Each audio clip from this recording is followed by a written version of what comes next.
All right.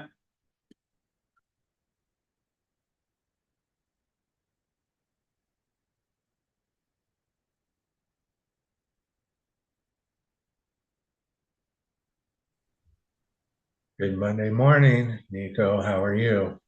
Good morning, Stephen. Good. How are you? Doing real good. It's snowing here in Juneau, Alaska again. So we're going to get packed in again for the week. Whenever someone says it's snowing in Alaska, I'm not ever surprised for some reason. Yeah, we've broken the record, they say. Yeah, well, be safe up there. I mean, that's the place to be cold. Absolutely. Fresh air, no smog, and beautiful glacier water. Yeah, I need to come visit sometime. All right, guys, we're going to get the ball rolling. We're going to get the show on the road. We know you guys came here for a reason. Volatility, Donnie says, gotta love it. Good morning. Good morning. Good morning. Good morning. Good morning. All right. A little bit of volatility. Nice pump over the last 48 hours on XRP up at it seems to not be correlating, seems to have broken away a little bit, right? So I'm going to share my screen. You get right to it. $2.19. It hit 219.5 a minute ago. It did dip below this upward trending support line for a split second and then just pumped right back up higher. This is considered a rising wedge,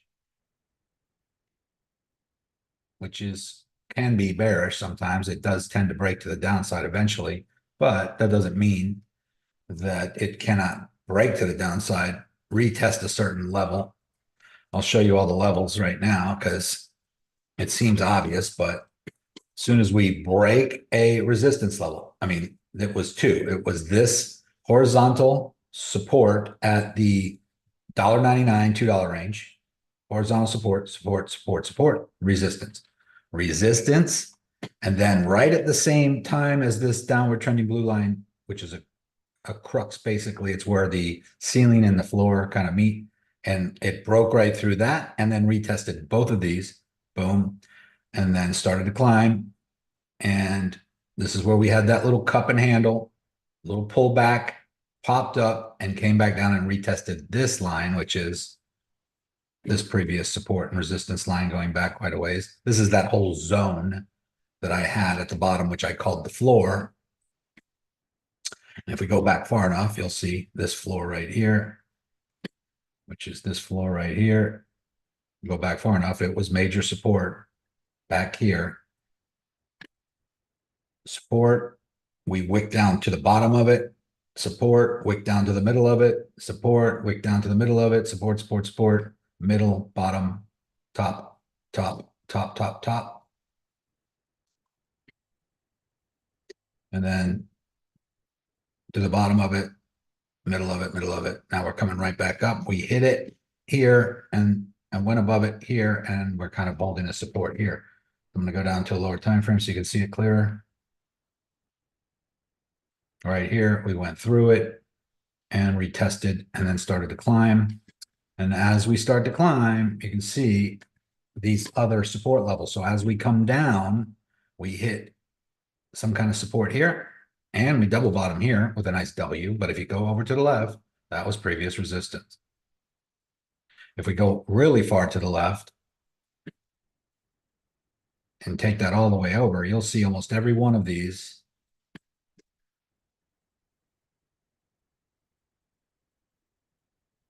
look at this, was resistance at one point.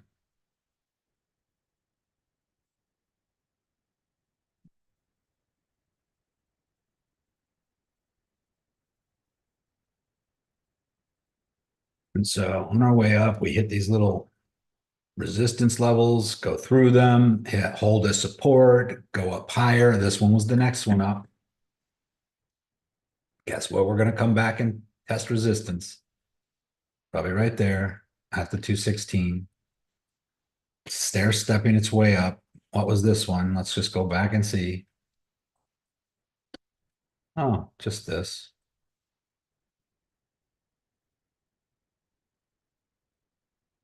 Resistance, support, resistance, support, support, support.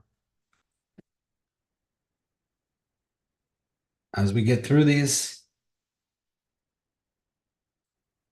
support and resistance levels and literally break through them and hold them as support again,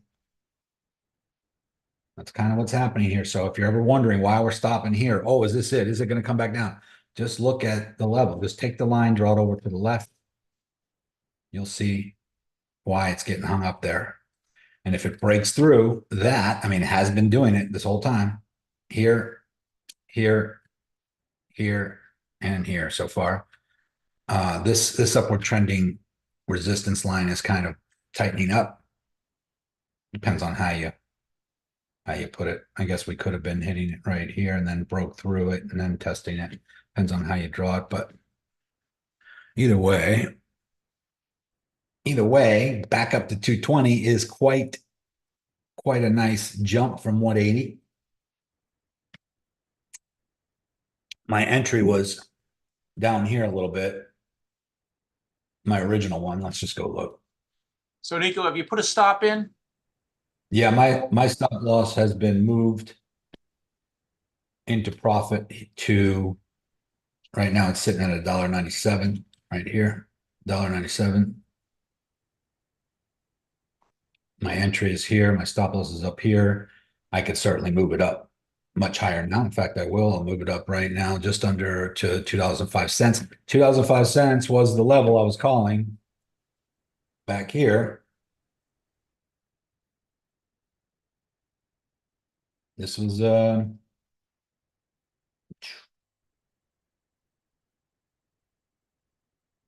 back on the 26th. BTC option expiry today. The fallout will be over the coming few days. Max pain at 96 for Bitcoin, meaning market makers would make more money if they pump Bitcoin to 96. I know I've read this before, but just to make sure everybody understands. However, the sweep could bring it to as low as 76K, which we could still see, but it might not happen. XRP at about 165 if it drops down instead of up. But again, the market makers will make more money if they move the price up, not down. My prediction is BTC back up to around 100K, XRP to about 205 going into New Year's next week. Well, we hit the 205 right on the nose, right here. Boom. This is where we had the pullback and the cup and handle form. And that was it. After that, we went up to 211 and 216, now 219, probably going to continue, I think, with, let's just go to a higher time frame and see what's going on with. I mean, this happened before, guys. Remember back here, we were up here at $3.39. We come all the way down to the same level, wicked all the way down to $1.61. We broke out just like we just did now. We broke out. That's all we've done so far is break out. And as you can see, this breakout here brought us up to 229. And then we come back down to 213. Then we go all the way up to 235. And then we come all the way back down to 208. And then all the way back up to 265. And then all the way back down again to 191 before the big pump. That was the big 1, 2, 3 pump pattern. So I'm not saying this exact same thing is going to happen. We could just be, break right through all this. But if we do see a 1, 2, 3 pattern, if we do see a 1, a 2, and then we are on our way back down, that would be the next best entry again, guys, for the next run up, if that happens. For those of you saying, oh, did I miss it? Oh, is it too late to get in? I don't think it's too late. It's just that the pump, the big pump from the $1.80 already happened. And some people were like, did you give a signal? Or yeah, I gave a signal, guys, but it was way back here. Long BTC and XRP. That was on the 21st. And that's when we were down low because I didn't know when it was going to break out. I just knew it was, or at least I felt like it was. Because if we did drop below all this, and get down here, then yeah, we're probably going to come all the way down to the 120, 130 range on XRP. Bitcoin down into the high 70s, maybe break, if we broke below 80 and got into the 70s, then maybe even as low as 70K. But it didn't happen. But that doesn't mean it's not going to happen. So I want to be clear, guys, because as I was saying, let's go over here and look at TradingView. This is XRP also. As you can see, we've had a couple of these giant flag, apexes where we have lower highs, lower highs, lower highs, and then a breakout to a big pump to the upside. Generally speaking, when we pump, look at this, we pumped right up to previous high first, resistance, came down and retested the next high as support. Boom. And then came up and hit resistance and broke through. Then we create our own. This is kind of what we're looking at right now. We're in this little thing right here. And then we broke out of that. And then again, lower highs, lower highs, lower highs. We break out. Very similar to here. We could be, this whole thing that we're looking at right here, that we're in right now, could be equated to something similar to this, or even this. And, even though we pumped up to 117, 118, 119 right now, we could get up to maybe 140, 150, and then come back down and stay in this cone. We could.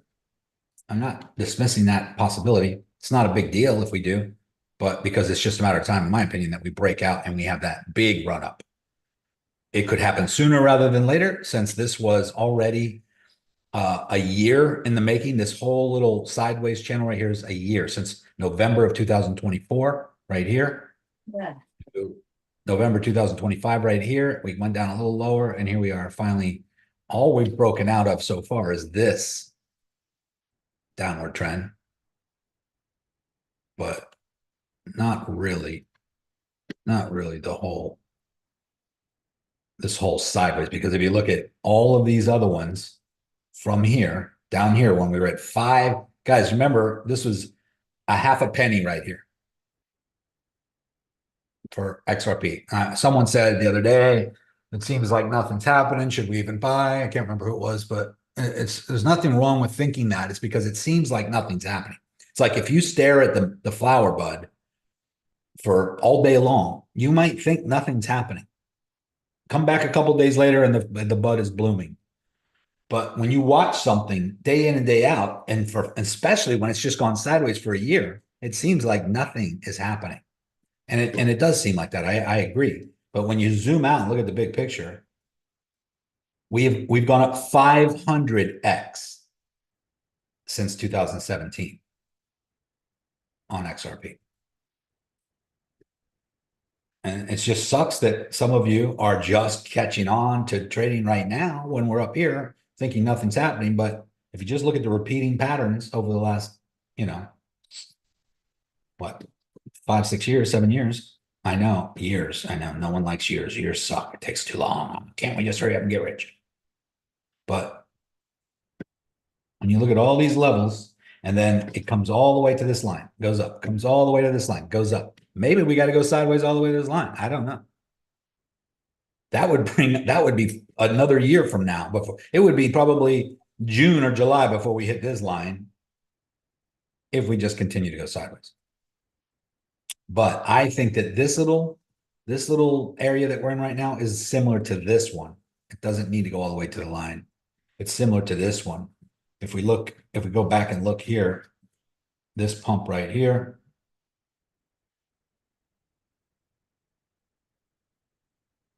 that took 3 months. Wait, let me see here. March.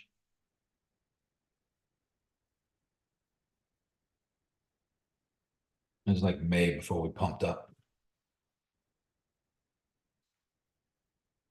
This one right here, from May 2017 to December 2017, before we broke to the next level. So just be patient, guys. But one thing is for sure, all of this was happening during SEC court cases, lawsuits, restrictions, delistings off platforms, and it still did all this. Now, all of that is gone. No more lawsuits. They're clear. They've gotten contracts with 11,000 banks around the world. I'm pretty sure that now they're like green lit. And then you might say, well, then if that's the case, why isn't the price moving?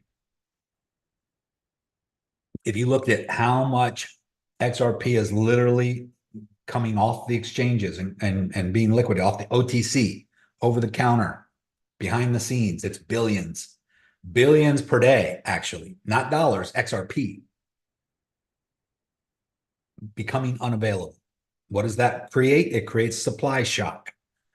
What happens when that supply runs down? Price naturally has to adjust. Value goes up. The retail market then has to start supplying the supply because the OTC market will be out of XRP at that point. And it seems like nothing's happened intentionally, probably. And for the most part, for the masses, for the mainstream people that are just the basic holders that really don't have much. And I shared in here what that actually looks like, guys. It's a very small amount. If you have 2,500 XRP, let's just say 5,000 XRP. If you have 5,000 XRP or more, you are in the top 5% of all XRP holders. Out of 3.5 million wallets, only 180,000 or less have 5,000 or more XRP. And once you have a little bit more than that, you go down to like 1% or 0.5%, depending on how much you have. So there's not many. I know it seems like a lot, 3.5 million wallets, but keep in mind, probably out of that 3.5 million, 500,000 owners of those 3.5 million wallets, which means that out of that 3.5 million wallets, probably 3 or 4 of them, I'm sorry,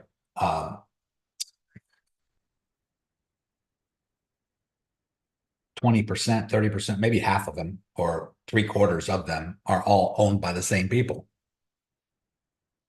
Once it hits 100, you probably lose half of them already. You'll probably sell. Manuel, I'm sorry, I could barely hear you. Could you say that again? Do you have a closer microphone? Yes, it says once it hits $100 per coin, you probably lose half of them. That's correct. All these people down here that have 20 to 500. That's a good point. All the small money people, and no offense to anybody who has this. I'm just saying this is considered small compared to, these numbers up here. These people will take profit. They will sell when they see, because first of all, they need money, because if they had money, they wouldn't only have 20 or so XRP. They might also be thinking, because they've been watching some of these really hype influencers say, oh, it's going to go to $10,000. So they think they only need 20 XRP to be rich. But that could be 10 years from now, 15 years from now. We don't really know how long it's going to take for XRP to get to 10,000. Do I believe it will get to 10,000? I do. Yes. Are you going to be one that holds this whole time? Just like, imagine if I've said this before, imagine if you would have bought 1,000 Bitcoin when Bitcoin was $13 per Bitcoin. Would you have sold when Bitcoin hit $20,000, $5,000, $10,000? Imagine. Because think about it, if you would have had 1,000 Bitcoins at $13, that's $13,000 invested. And once Bitcoin got to $15,000, that would have been $15 million. You know what kind of diamond hands it takes to continue to hold? Knowing that you could have just taken your 13 grand and cashed out 15 million. You know how many people cash out? That's why Bitcoin didn't just continue to go straight up. There was huge 70, 80% pullbacks. Those are people taking profit, pulling all their crypto out. And then billions more come in from other sources. And then it pumps back up to a new high. And then billions come out because people are taking profit. So you can take profit. There's nothing wrong with taking profit. But just remember, once you kill the goose laying the golden egg, you're not going to be able to buy back in nowhere near the price that you had. Hey, Nico. Yep. So, okay, so we're at around the $2 mark. Do you foresee a bear market that's traditional, or like to bring XRP back down to around the dollar mark or so in the next 6 months to a year? I know it's all crystal balls kind of stuff, but say for instance, I'm trading XRP, which is great, but I'm not trading it on the coin M to make to gather more because I'm basically the crypto is my bank account, so I have it all. I'm all in one place or another, just kind of riding it up and gaining, making some money to pay my bills. Yeah. But I'm thinking, all right, I have a couple of assets that I could sell, but I want to sell it at the right time. Let's say, for instance, I have a car that I could get like 7 to 10 grand for, but I don't want to just. I mean, I'm going to use it as my margin if I sell it, obviously. But I'm thinking like a nice big start dollar cost averaging in on another account or something, and just kind of build that Yeah. nest egg of XRP. And I'm just like, all right, I guess I shouldn't really worry about it because we're going to just make money continuously. But any thoughts on that anyway? Yeah. It does depend on your resources. It does depend on your liquidity, your capital, your risk capital. I would Yeah. give different advice to different people, but if I was selling something to raise money to invest, something you don't need, like a car, let's just say, maybe you got an extra car, whatever, or some stuff in the garage, whatever. And I probably would not trade it. Like if I could scrounge up 10 grand, but that's a lot of money to me. And that's going to be, I don't want to risk that on leverage trades, because what if XRP does drop back down to $1.80 after it pumps up to $3? What if, right? You could get liquidated or you could just close the trade out in profit. But what I would do instead in that case is I'm allocating, like right now, if you look, I have a lot of XRP, guys, but look what I'm risking over here on this trade. I'm long at 10x on a coin margin with 14,944 contracts at 10x, which means I'm only risking $1,692, but I'm up 777 XRP. I'm sorry, 885. I'm risking 700. I'm up 885 XRP. So I'm accumulating XRP on this, but I'm certainly not risking. I'm risking a tiny fraction of my XRP to do this trade. I'm not worried about. I would rather have a bunch of XRP just sitting in my cold storage wallet for the appreciation over time. Because if XRP does do 100x, is it going to do it all at once, or are we going to have some ups and downs along the way? And do I want to stress out and risk all that? No, I'm going to give it a 2 to 5 year time horizon to get to that. I think probably sooner than that, to be honest with you, but I like to be optimistic. But at the same time, I'm okay if it takes 5 years to get to $100. And if it gets to 1,000 instead, awesome. But that's where real wealth is built, by not taking that huge risk, buying an asset right now. So to wait until it gets lower, to wait for another dip, I think that is a mistake. Most people do that. They think, oh, well, if it's going to do this 1, 2, 3 thing again before it goes up, or we can go in a bear market and it can drop back down to 150 or whatever, I'm just going to wait. And so many people did that in Bitcoin and it never came back down. Instead, when it was dropping in the last bear market down to 17K, people said, I'm waiting for it to go to 10. And then it went to 15 and they were excited. It's going to 10. And we were getting in long. We were calling the bottom at 17, but it literally went down to 15.5. And I mean, how many people would kick themselves for waiting for it to go to 10? And then it just started going up from there, went all the way up to 126. So I'm not saying it can't do it, but I would say take 10 grand, let's just say, buy $8,000 worth of XRP. If your goal and intent, I'm not telling you what to do. This is just my opinion. If your goal was to invest it in XRP, I would say maybe put the majority of it, 75% of it, in just a holding and maybe in a cold storage wallet. Take the other 2 grand. Let's just say you can put that in your trading account. And then if you trade on a coin margin, you just go very low leverage, guys, 5x. I mean, I am at 10x, but I raised it. I wasn't like a lot less. I can't remember what it was when I started, but I think it was 6. Let's just go. I can go back in history and look when I shared You were at 7. You were at 7. 7. Okay. Yeah. So Nico, I've gotten stopped out quite a few times, on XRP recently. You know, whether I had a stop, got stopped out, decided not to put the stop out. It pounds down to 125, got liquidated. So, you know, I do have a stop in right now at roughly the 205. I'm up really good. And I'm trying to balance out the greed and the FOMO. And I'm having a hard time with that.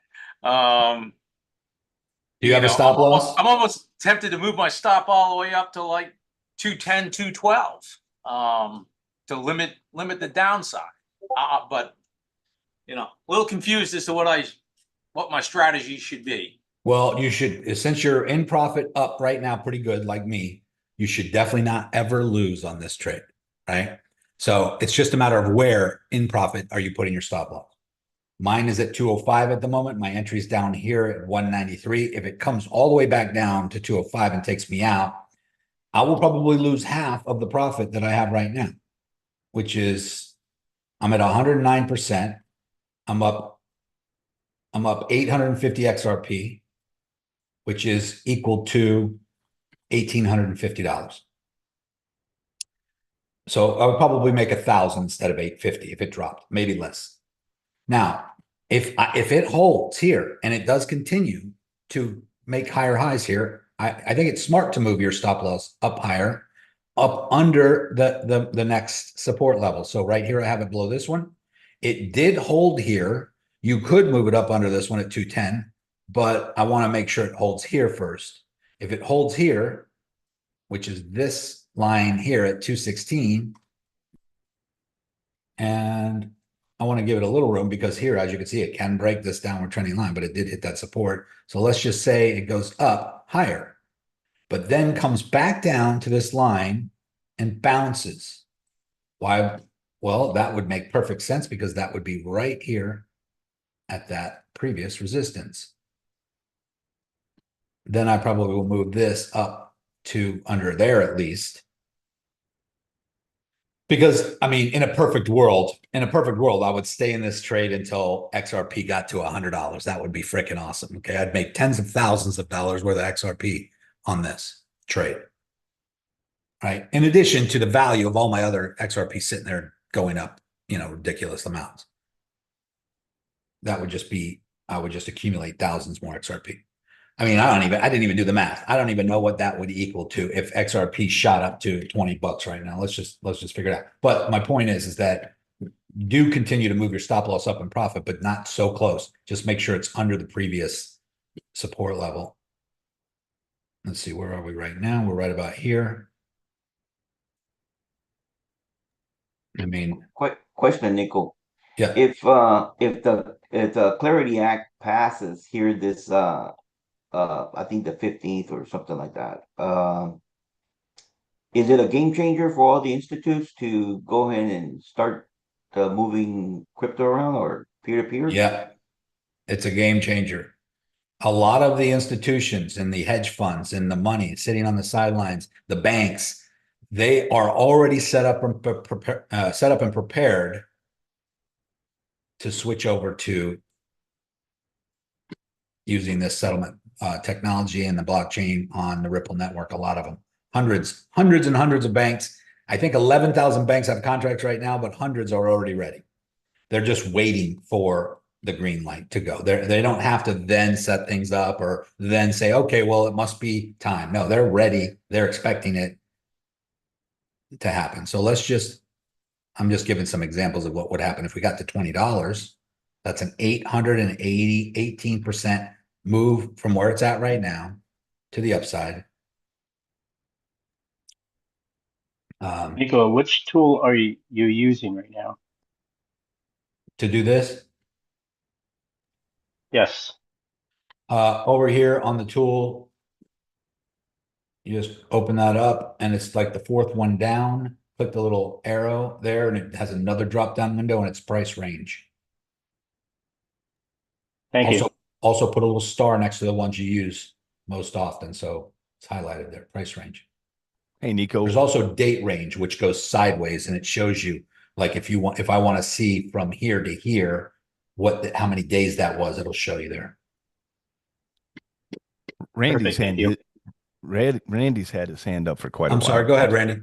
You can always just unmute yourself and start talking. Oh, okay. You don't have a question. Saw your hand up. Maybe you were just saying hi. No problem. All right. So 880% from where it's at right now. Let's just see what that would be. What's the price? 218.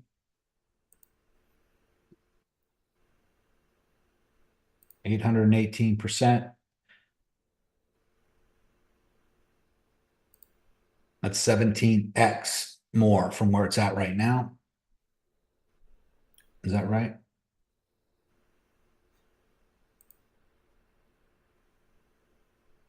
You put 8.18. That's the new price after that rise. Oh, I'm sorry. I did.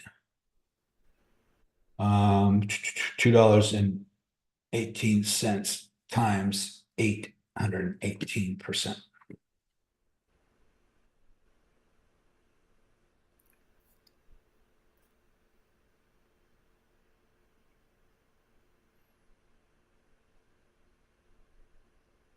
Right after you clicked it, it went 8.18% again for some reason.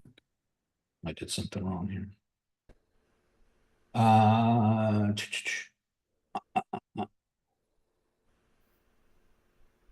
I'm up 100 and what am I at? 112% on this trade, so it would be another 818.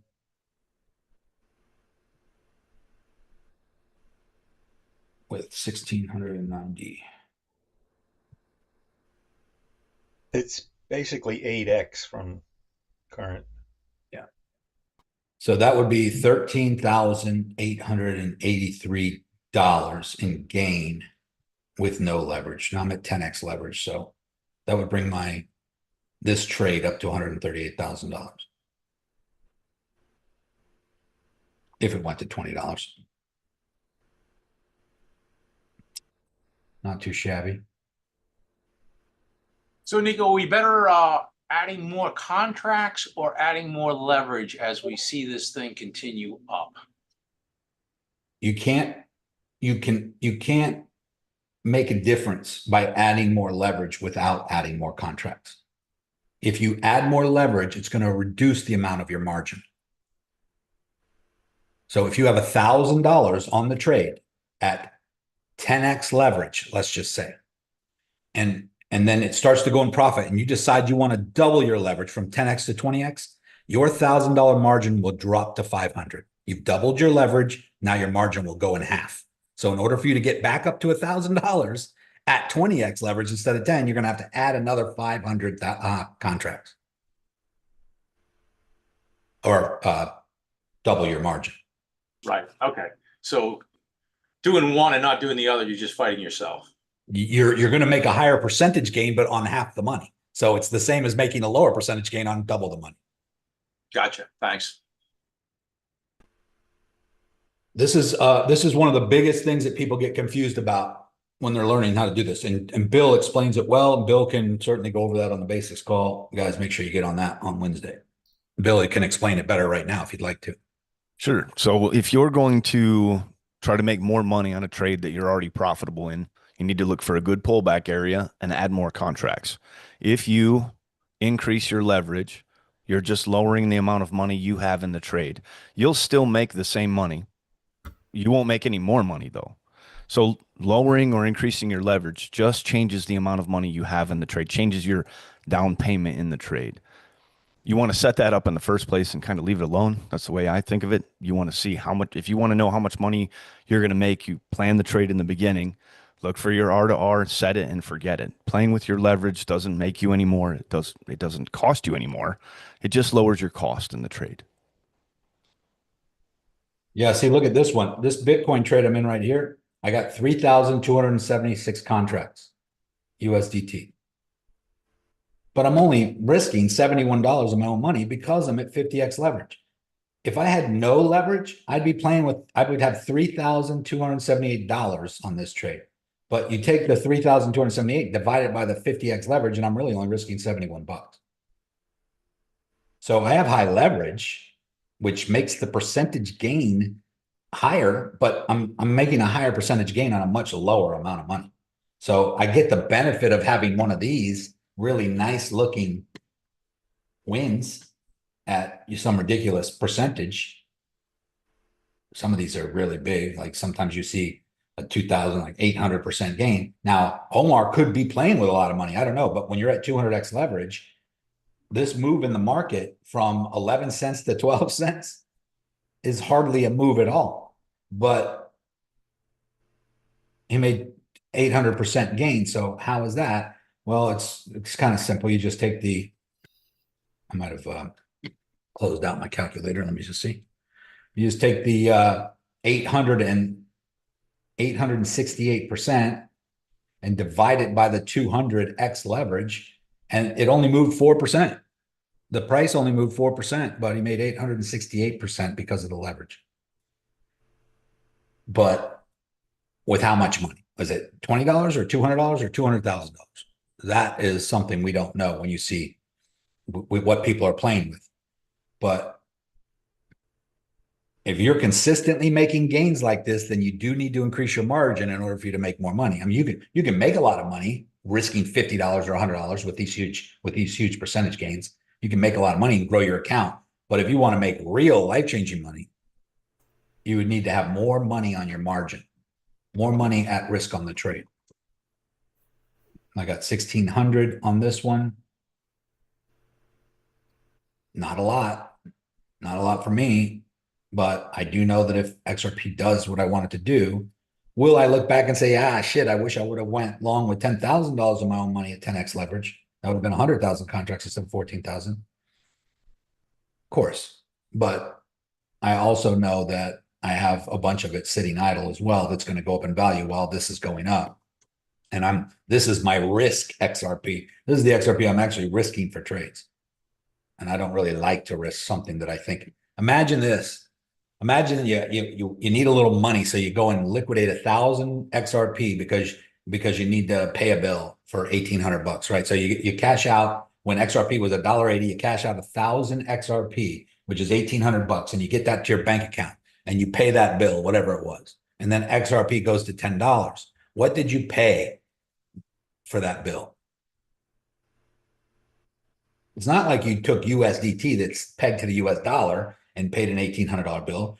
If XRP is then worth $10, you just paid an $1,800 bill. You paid $10,000 to settle an $1,800 debt. So when you start looking at it that way, if you know, now I don't know who actually knows for sure what price XR will be in the future, because you would need a crystal ball. But if you were pretty confident that XRP is going to be 10, 15, 20, 30, 40, 50, $100 sometime in the future, then whenever you sell it out less than that, you are trading more money for less money is all you're doing. You're buying $5 bills. You're buying $1 bills with $20 bills instead of the other way around. Right now, you have the opportunity to buy $1,000 bills for $2 bills. If you knew you could buy $1,000 bills for $2, how many would you buy? And why would you ever stop? And why would you ever stop? So it's very difficult, because a lot of people always are going to think in terms of money. They're going to think in terms of dollars, US dollars, because that's what we've been groomed to think is the medium of exchange and what we need to survive and pay our bills. So we always equate everything into dollars. And so when we're looking at this, but Nico, if it goes to $100, see, we're already pegging the price to dollars. If it goes to $1,000 per XRP, see, we're equating the $1,000 of US dollars per one XRP. That is true. That's how we determine the value. But if something is going to be worth $1,000 in the coming years, and you can buy it for $2 now, $2.50, $3 now, why would you sell it now for $3 or $4 or $5? Even if it goes up to $5 in the next couple of days, you might take profit on that trade and convert it back, and close that trade out and close it out and actually add XRP to your wallet. But if you're trading on a USDT margin, you're basically trading that gain in XRP back to US dollars, and you're waiting for the next trade setup. Nothing wrong with it if your goal is to make money. And you might say, yeah, but isn't that our goal, to make money? Yes. But if your goal is to accumulate dollars, then you can accumulate a lot of them while XRP goes up. But my goal is to accumulate XRP because it's going to outpace the dollars. Dollars are not ever going to go up in value. Dollars are always going to have a lower and lower purchasing power over time. They are going down in value. So when I get money, US dollars, cash, fiat currency in my hands, I do not sit on it very long. I try to put it into something that's going to outpace the depreciation of the dollar. And if the purchasing power of the dollar is going down at 8 to 10% per year on average, every year, then I need to put it into something that's going to at least make 10% or 11% per year or more in order to prevent me from losing money or purchasing power. Now, I understand you got bills, you got to survive, you got mortgages, car payments, notes, all this shit that you got to pay. And so you need money. But if you are fortunate enough to have some kind of income coming in from either work, a job, a business, or some other source, and you can survive and pay your bills and cover your living expenses from that income that you're trading your time and expertise for, whatever it is, whether it's a business or a job, and you can cover your expenses with that money, and just any extra you have that you can invest and accumulate, don't touch that money. Put it into something that is going to outpace the US dollar, and you will thank yourself for doing that 2 years, 5 years, 10 years down the road. That's what investing is. Investing is boring, disciplined, slow, and it's like watching the flower bloom. It seems like nothing's happening. But 10 years from now, you wake up and you're like, holy shit, I'm rich. Holy shit, if I didn't do that, I wouldn't have any of this.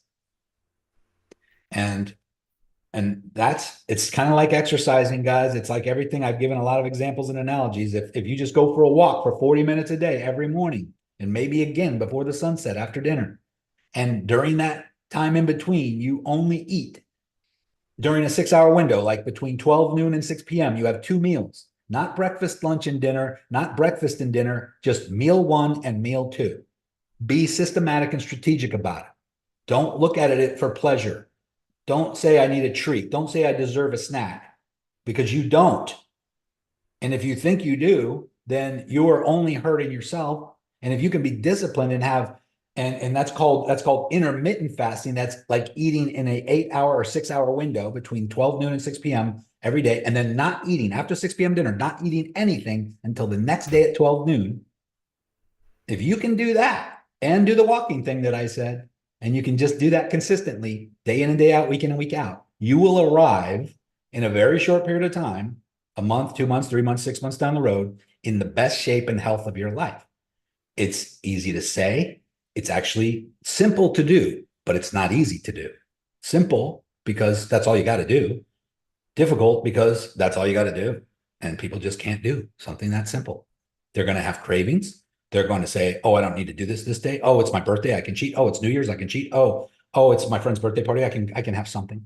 And that's where the discipline gets broken. And that's when you go back to your old habits and do the thing that's not working for you, that hasn't been working for your whole life, until you can actually be disciplined and look at all your friends in their eyes at the lunch and order your normal thing that is healthy. Like for me, it's steak usually. And I don't get the sides, or it comes with mashed potatoes. I just give that to someone else. They're like, you're not going to eat that? You're not going to eat that? Oh, the mashed potatoes dish. You're not going to have any of that? Oh, you're not going to have any of your asparagus? Oh, you're not going to have any of the bread with the butter? Oh my God, this is the best butter I've ever had.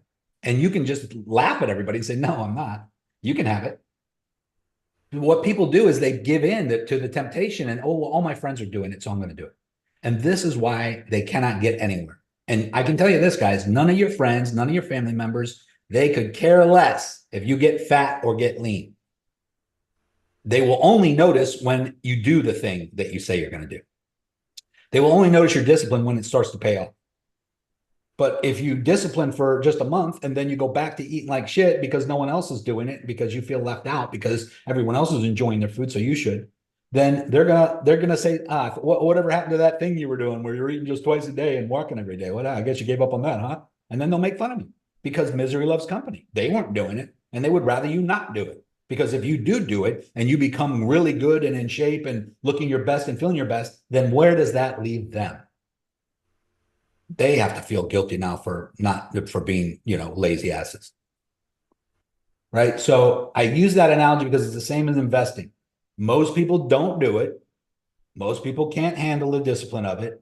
Most people end up, even when they start, they pull the money back out because they got an expense or a bill, or they're like, oh, well, I wanted to go on that trip and I can do it if I take a little bit out of my 401k or out of my investment or out of my crypto.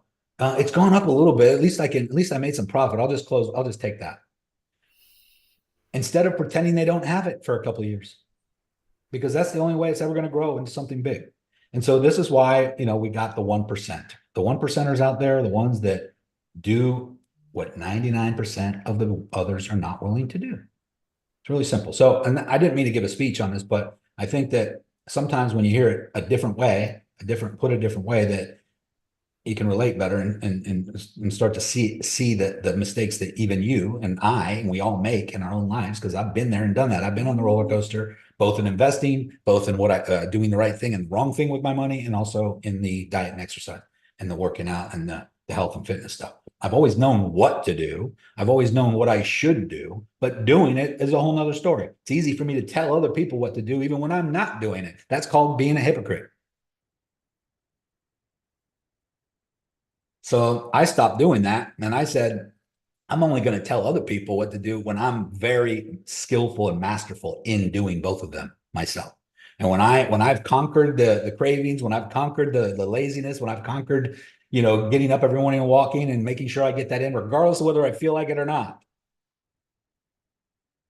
When I eat the thing that I know I should eat, regardless of whether I'm craving something else or not. When I've conquered that, then I have the right to tell other people what works and what doesn't work. But until then, I don't. So with all that being said,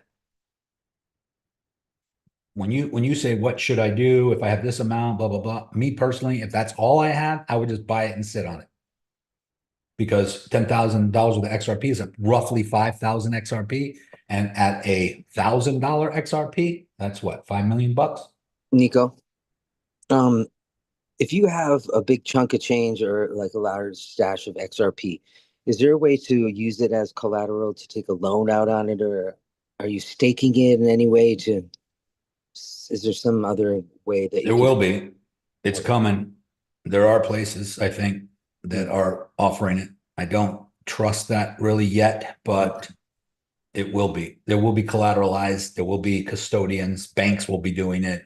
Banks are already doing it for Bitcoin. And some banks and other banks are in line, even big ones, Bank of America, Wells Fargo, Chase. They're all coming. They're all setting up for that. They want you to come back as a customer. Billions of dollars kind of exited the regular banking system, and they saw the money flowing out to places like Coinbase and Crypto.com. They even tried to stop some people from doing it. Right? Some people had their accounts closed, or their transfer didn't go through. And when they called the bank, they asked why. They're like, yeah, we don't support you buying crypto. That happened for a while, a few years back. Now, usually not a problem with Chase, at least with Chase. But Wells Fargo, they'll have a problem with Crypto.com, but they won't have a problem with Coinbase. The reason why is because Coinbase is a publicly traded company on the New York Stock Exchange. It's a centralized, and they can communicate with Coinbase like a bank. They couldn't before. Wells Fargo, Chase, I believe, is in partnership with Coinbase. And so JP Morgan Chase, they're going to have their own XRP ETFs. They want you to put their money with them. They want you to invest in these instruments through them, and they're going to make it easier for you to do that. And then once you've accumulated a lot of it, they want you to keep it in their coffers, and they will give you fiat currency in exchange. They will loan you up to a certain percentage. Why? Because they're going to be holding your XRP or your Bitcoin or whatever, or Ethereum, as collateral. They will be custodians, and they will give you fiat currency because to them, that's nothing. That has no value. They print it out of thin air for the sole purpose of loaning to you so that you can pay back interest on it. That's how they make their money. And that allows you to use borrowed funds to live your lifestyle, pay for all your bills, do whatever you want, go on vacations, buy the fancy cars, whatever. And hopefully you've accumulated enough crypto or even if it's cash, guys. When you get to $2.5 million or more in liquid cash, you technically could live pretty comfortably on the dividend from that for the rest of your life. Bitcoin has more options for that at the moment. At the moment, Bitcoin does. It's been, it's more solidified. But what's going to happen with XRP is that it's a very similar thing that's going to happen. And it might even become more valuable. I can't say for sure right now. I'm a proponent for Bitcoin, and I want to have a lot of that too when it gets up to the, $500,000, $1 million range or more. But if it does go to $1 million, guys, that's 10x from where it's at right now, give or take. And I have a feeling that that's going to be a slower grind to 10x, and you have, in order for that to equal a lot of money for you, you'd have to already have multiple Bitcoins. Because if you only buy $5,000 with Bitcoin and Bitcoin 10x's and goes to $1 million, you just got 50 grand worth of Bitcoin. That's great. Don't get me wrong. 10x is great, but if you had $5,000 with XRP and XRP 100x or 500x or 1000x, and is that possible for it to 1000x? Yeah, that would be Yes. $2,000 for an XRP. Now, if you had $5,000 worth and at 1000x, that'd be 10 million bucks. That's a lot more than 50 grand that you would get buying Bitcoin right now with your $5,000. So I'm trying to be strategic about it. What's going to go up at a higher rate? So to me, XRP is kind of like buying Bitcoin when Bitcoin was $13. That's what I'm equating it to in the grand scheme of things. And then if you look at Bitcoin, and I know I've showed you guys this before, but I mean, look, XRP is back at 219 right now. It's pumping. It's trying to break through this little level right here. And I think it's probably going to. Look at that. It came down and retested right on cue. Boom. And now it's coming right back up, hitting both the upward trending resistance and this resistance at the same time. If it breaks through that, maybe it won't. Maybe it'll just go sideways for a little while. Maybe it'll come over here first before it pops up. But if it breaks through that,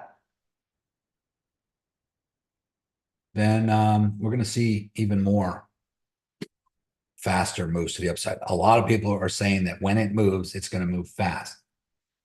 And I can only show you the last couple of times that did happen. Let's look at this. From here, once it broke out, this is a weekly candle right here. So in 1 week, it went from 0.008 cents to 6 cents. That is almost a 100x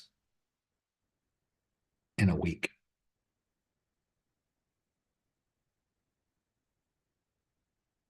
When it broke out here at 30 cents and it went up to $3.30, that is a 10x in 1 month.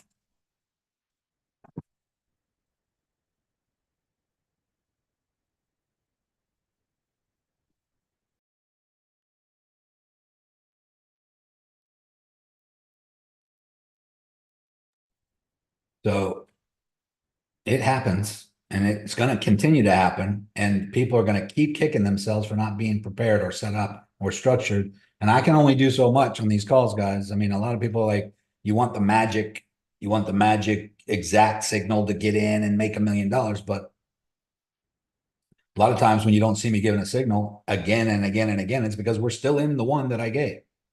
But what do you think about the XLM? Jake Clacker is kind of like backing the XLM now.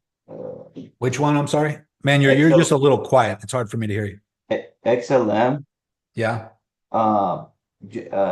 Jake Clacker, he was backing up XLM just recently. He says it might go up to like 500, even 1,000. Might not oversee the XRP, but he said XLM is also going to be like a peer-to-peer payment as well. Yep. XLM, It's I gonna have be a a lot of deep it. No, I agree. ROI. I like XLM. XLM, HBAR, and Axelar. I don't know if you guys are familiar with that one. Axelar. But I have tens of thousands of all of those, each of those, just in case. But I think XRP is going to be the catalyst. XRP is going to be the leader for those ISO 20022 tokens. They're all going to serve their purpose. They're all going to have their utility. But I think that they all still require the Ripple network.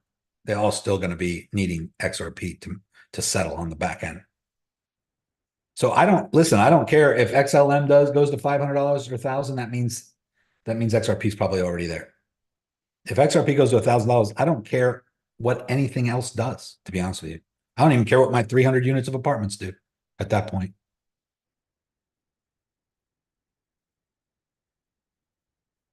There comes a time when it's just enough. It's like, holy shit. It's like, do I need to go and then risk the amount I made on that 1000X XRP and go put that into some other investment? Maybe I will put some, but like if you got $100 million, I might take 10 million and go and start other, by then there's different levels to making money, guys, and it's not always taking risk. So once you have a certain amount of money, the risk you don't risk anymore on those big things. You do more for sure investments, like businesses that are already successful. A business that already does a certain amount per year, you can buy it for this amount of money, and you're guaranteed, pretty much assured, as long as it's continued to be run the same way that it's been run, you're going to get a certain return every month, every year, and it's already being operated by certain people. You just become the new owner or part owner, and you're going to collect and you're going to share in the dividend or in the gains at that point forward. Someone built that company to be very successful, and that's their exit strategy. They just want to retire. They want to get out. I see this happen all the time in real estate. People buy a portfolio or build a portfolio of apartment buildings over 10, 15, 20 years, and they've collected a huge amount of cash flow over that period of time. They've improved the values. They've increased the rents. And now the building that they bought for $1 million is worth 30, 40, 50 million, let's just say. And they just want to be done. They don't want to deal with it anymore. And they've been managing it themselves. They've been dealing with everything themselves. These are little mom and pop owners, and they sell this thing for 25, 30 million, and they're done. They don't want to. They could easily hire property managers and do all that and continue to have the cash flow forever and the growth. But there's some people are just done, right? And so a lot of times, my mother used to ask me this: why would anybody want to sell you their apartment? She can't even believe it when we buy an apartment for a fraction of what it's worth, or a house. Why would anybody want to sell you something for so little? Just blew up past 220. Say that again? XRP just blew up past 220. There we go.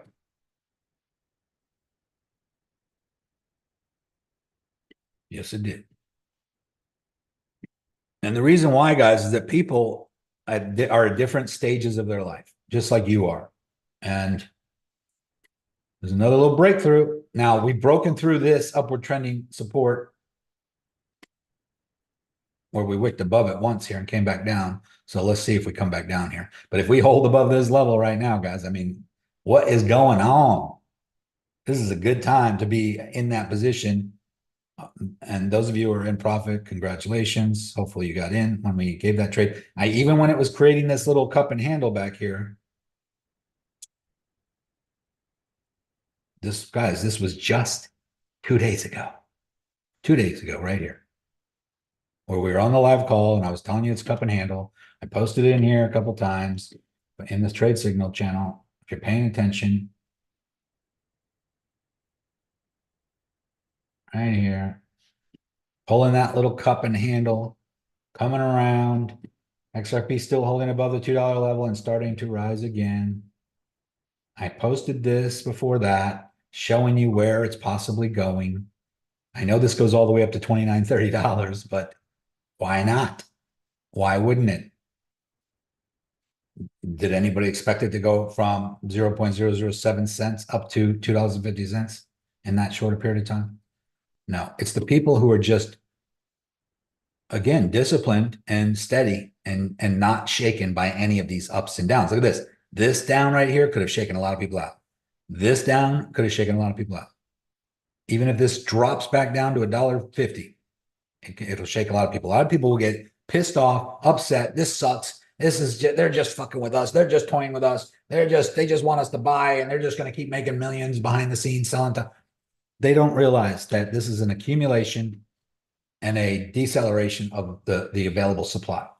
And it's happening to the tune of about 1 billion to 2 billion tokens a day, leaving the OTC, of not being available anymore on the open market.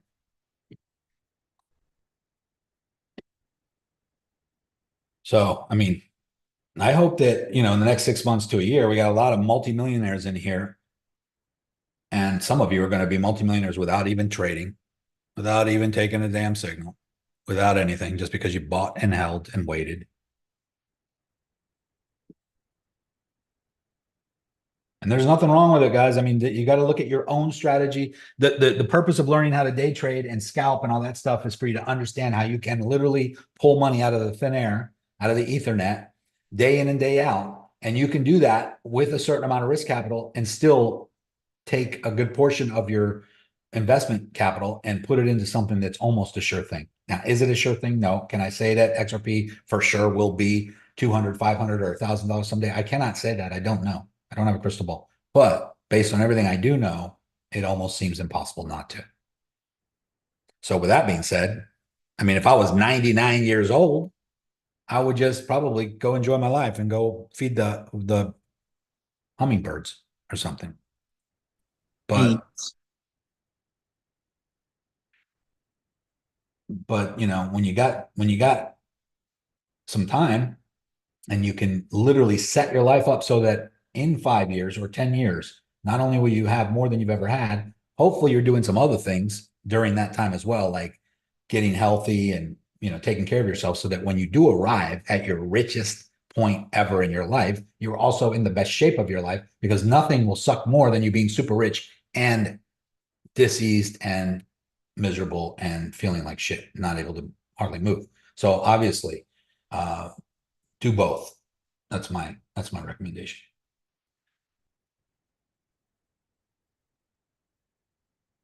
But yeah, this is exciting, man. 220 going into 221 here in a minute. This is a very bullish. We're on the 10-minute time frame right now. Not only did it break through, but there's another green candle and it's pumping right now. It's going up. I'm up 123% on this trade, almost 1,000 XRP.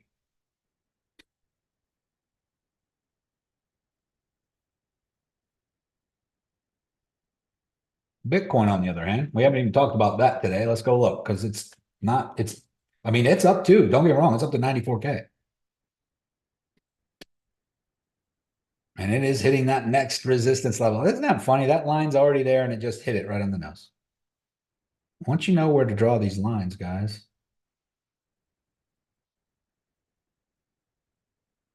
I'm up 179% on my Bitcoin trade too, but I just didn't have a lot of money on it.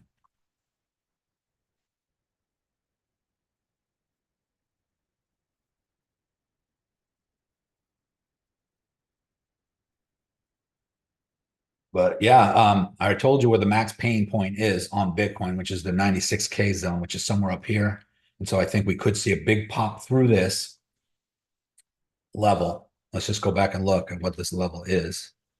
This was major support right here, support and resistance, resistance, resistance, resistance. We're coming up to it on the way down. And then if I go back further, it's this right here. It was resistance and support, resistance, support, support, support before climbing up. Before that, it was resistance, support, support, resist, support, support, support, support, support, support, resistance. This is where we're at. We're coming back above this level right here at the 94K, 95K range. And if we get up here into the 96K range, and we hold support, if we hold this resistance right here as support,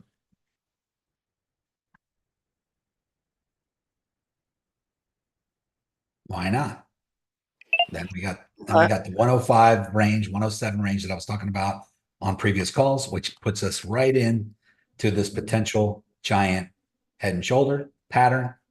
And does that mean it's still bearish and we're going to go down? Only if this happens, only if we cannot get above that. But if we can break that and make a higher high up here into the 126, 127 range, then what we're going to see is the bearish divergence on the stochastic RSI disappear.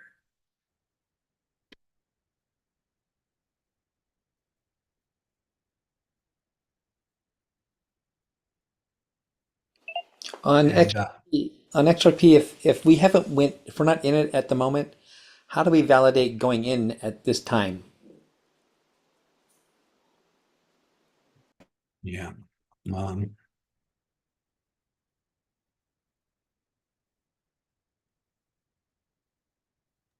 With a tight stop loss.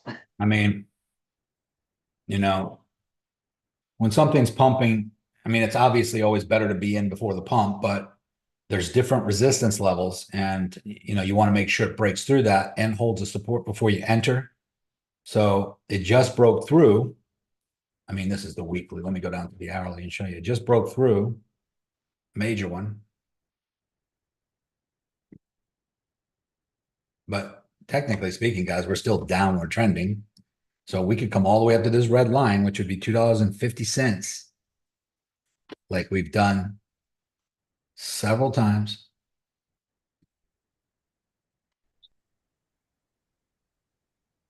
And still continue to go back down further. So that's still possible. So, but all of these little levels that we just broke through,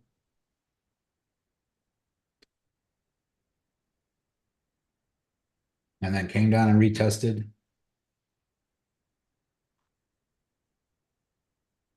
We just broke through this one here at 216. And I think we got another one right here that we just might have broke through. It's hard to tell. We do have another resistance level coming up here. 227. Yeah, this was a support level here going back quite a bit. We had support, resistance, support and resistance. And we kind of just, I think, went through that.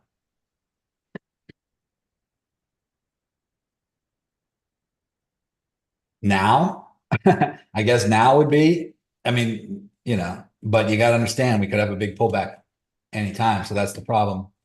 That's the problem with, but if we did have a pullback, where would we pull back to? Maybe 216. What's that? 205. I mean, that's way back down here. Oh, But we already broke through some of these levels here. So if we pull back, I would say that this upward trending support line would be the line, but at what point? So, I mean, if we pump up to 227 and come back down and then hit that, I don't know, somewhere near the 218, maybe even 216 level. So, I mean, I can't say that if I wasn't in a trade right now that I wouldn't have entered. I would have entered here on these supports. I would have entered here, down here somewhere, but I just so happened to get in down here once we broke above. Maybe like hedge it or something. Like go long, but put a short right under it. So if it changes directions and you're just gonna take the You could do that on a USDT margin. If you're on a coin margin, you can't hedge, but you can go long on XRP margin and then do an opposite trade on USDT to hedge. But I think it's risky at this point because we don't know if this is the big breakout. We don't know if this is the time that XRP is finally done and ready to move. can you use that tool where it shows how much gold or how much more going up or buyers or whatever? The heat map. The heat map, yeah.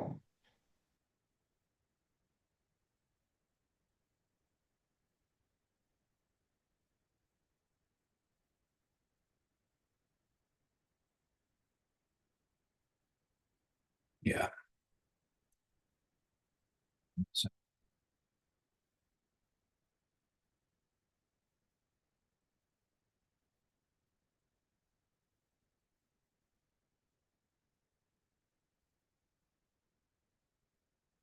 I mean, on Bitcoin, looks like we got some right up in around the 94, 95, 96 range. It's probably where we're going.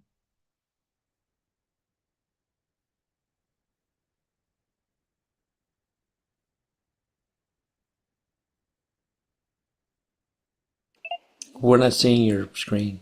Yeah, give me one second.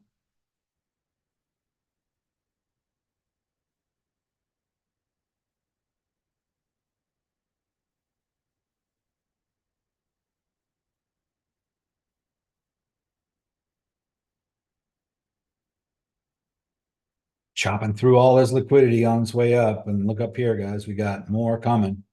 223, 24, 25, somewhere up in here. But we do got a lot of liquidity sitting down here at the 208, 205 range, 29, 210, maybe even down to 207. Nothing just goes up forever, but sometimes we have a big pump and then a pullback consolidation, big pump, pullback consolidation, big pump, pullback. It doesn't mean it's going to come all the way back down to this level.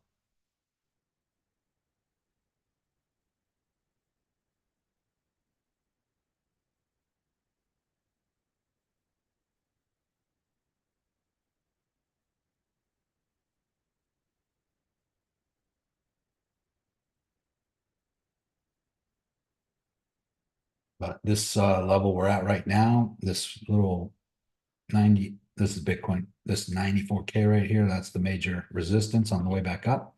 It was resistance and support going all the way back to November of 2024. And as you can see here, when we broke out of the downward falling wedge, we hit it as resistance right there.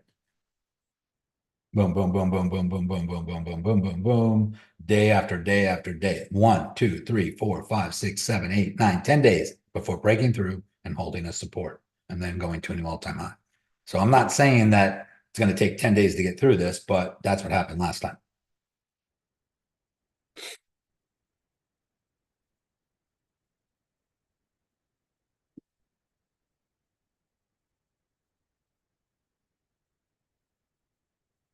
ETH.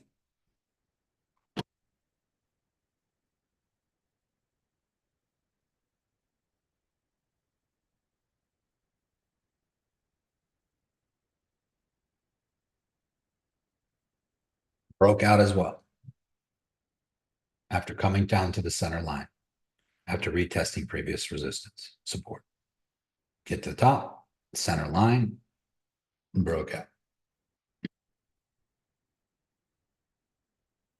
As you can see, though, we've had that happen before, where we break out, make a higher and come back down, and then fall back down.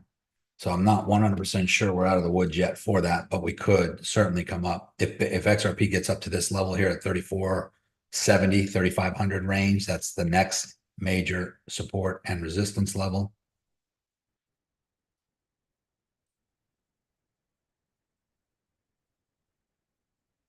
You're going to hit resistance there.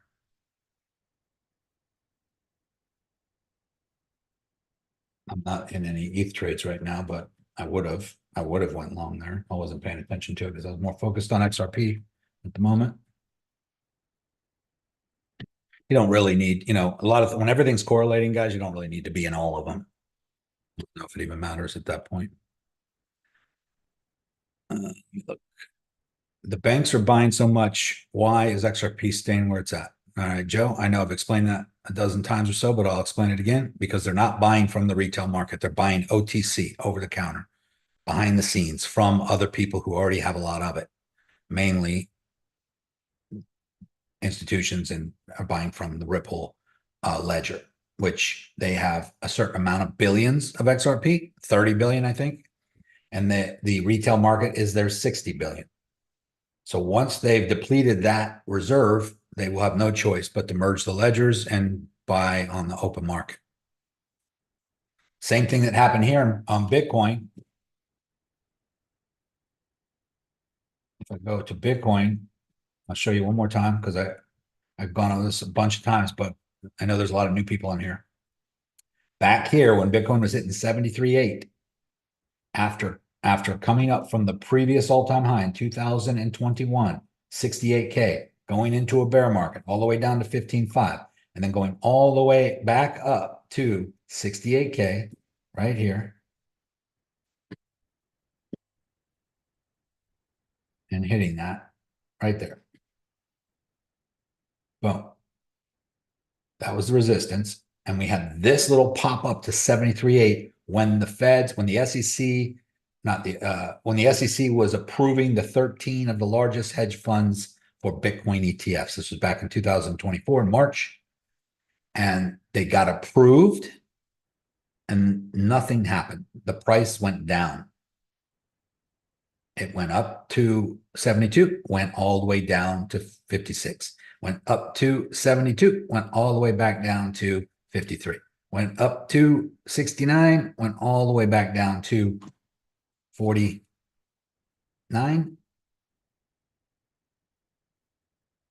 Retesting the previous resistance and support before breaking out.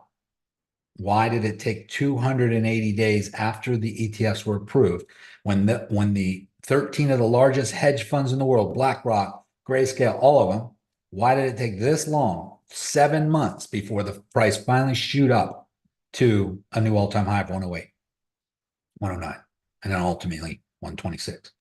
Because they were buying billions of dollars. The hedge funds were buying billions of dollars of the Bitcoin, but they weren't buying it on the open retail market. They were buying it from Grayscale. Grayscale already had the Bitcoin because it accumulated it along the way. And so when those 13 hedge funds all went live and started buying Bitcoin, they were buying it from Grayscale. Grayscale's Bitcoin was already baked in to the current value of Bitcoin.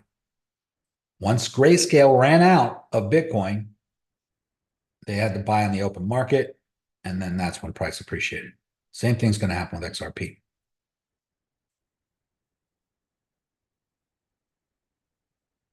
So, and this is by design, guys. They know what they're doing.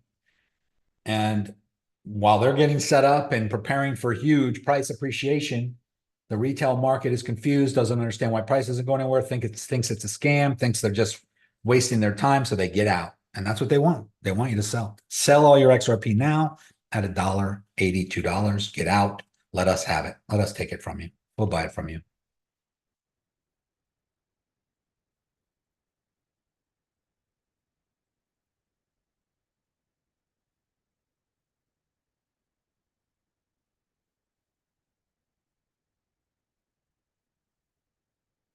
Jason asked, once Clarity Act is passed, how long until we would be able to use crypto to pay for, say, groceries, etc.? You can do that right now.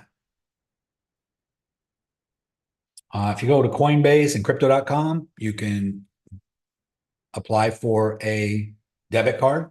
Coinbase has a debit card that you can spend USDC right off the card, and you transfer from any crypto into USDC. While it's sitting in USDC, you're staking and earning like 4% per year, 5%, something like that. And you can just pay for whatever you want wherever Visa is accepted, and it will convert to fiat currency upon the purchase.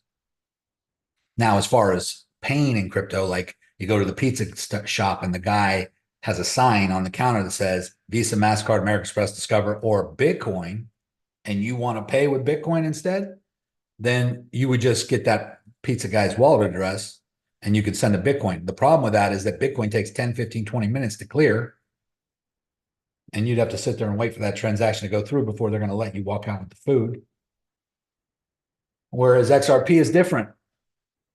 XRP is instant, XLM instant. But here's the cool thing about the Ripple network is that once all of these financial institutions are set up, then it doesn't matter if you're using Bitcoin or Dogecoin or Toadcoin or Fartcoin or any coin.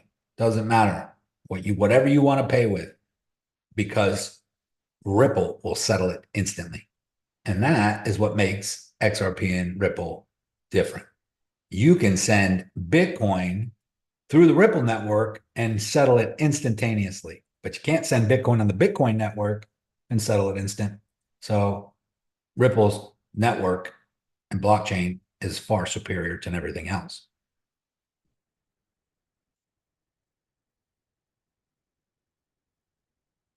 But yeah, there's all kinds of different there's another one. There's a few other ones. I'm trying to remember the names where you can get debit cards. I think even Robinhood might even have that now. I don't even know. I can't remember. I don't use Robinhood, and I don't recommend it. But I wouldn't be spending crypto for everyday purchases, guys. Use fiat currency. In fact, use credit cards. I have a Gemini card that gives me XRP and points. Yeah, Gemini is paying dividend in XRP. That's awesome. Yep. Gemini is the Winklevoss brothers. Previous. Uphold also does it. What else? Uphold. Uphold. That's the one I was trying to think of. Uphold offers a lot of services. Yep.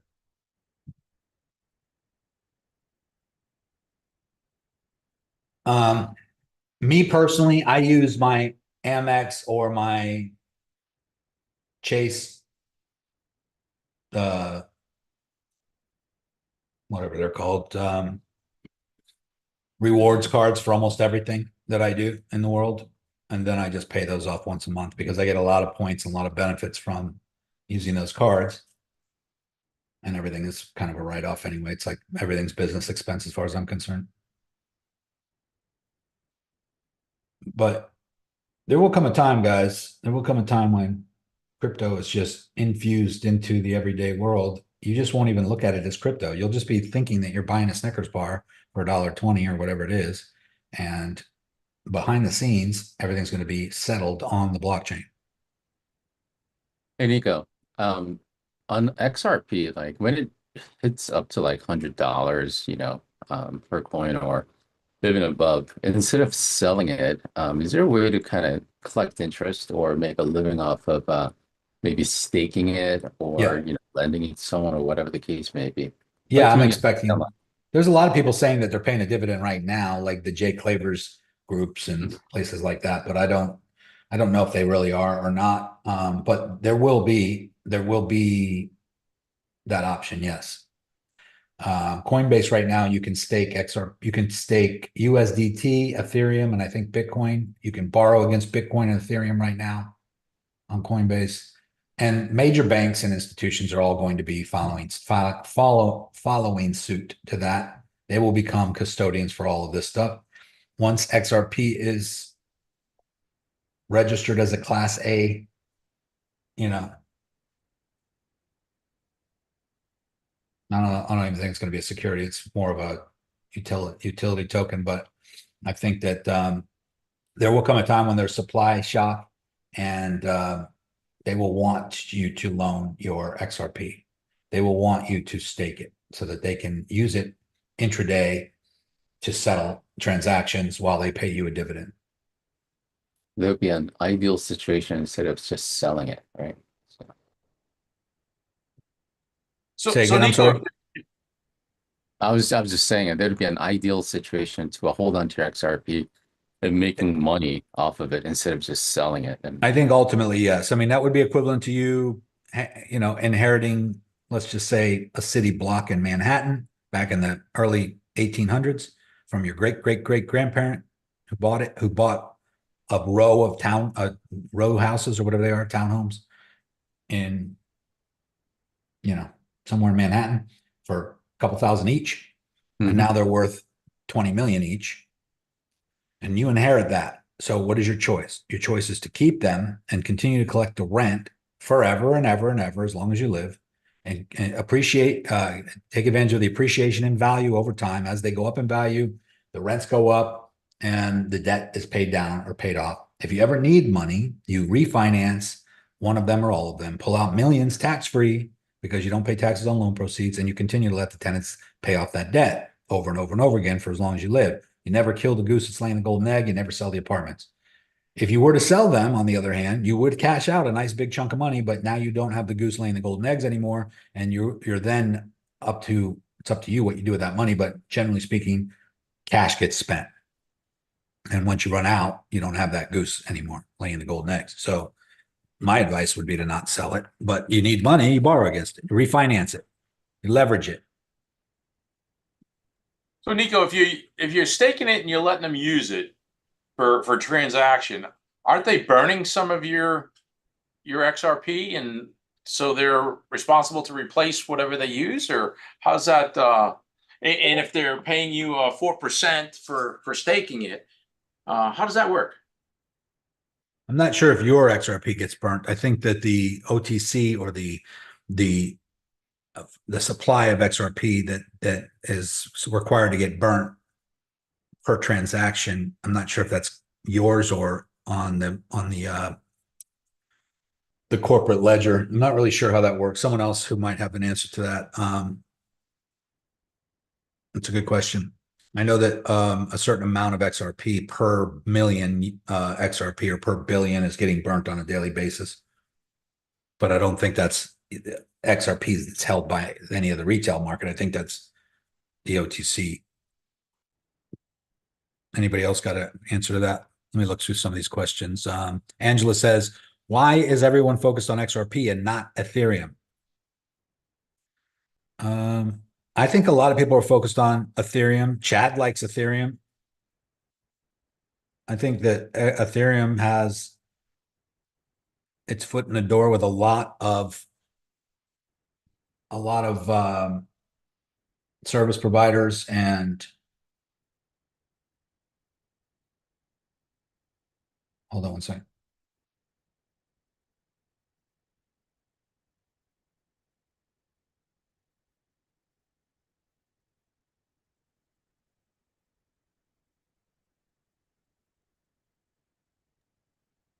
Donnie said 0.00001 burn rate, about 5,000 XRP destroyed per day.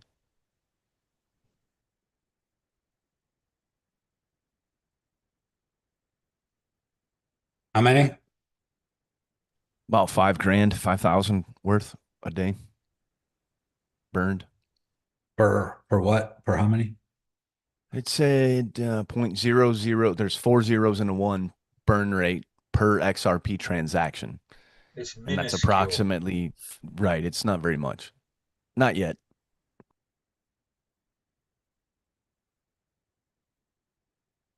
If they did back start to Ethereum though. Ethereum Ethereum has problems. Ethereum is not as smooth, as quick, as cheap. Transactions are cumbersome, and not cumbersome, but cost more. There's gas fees.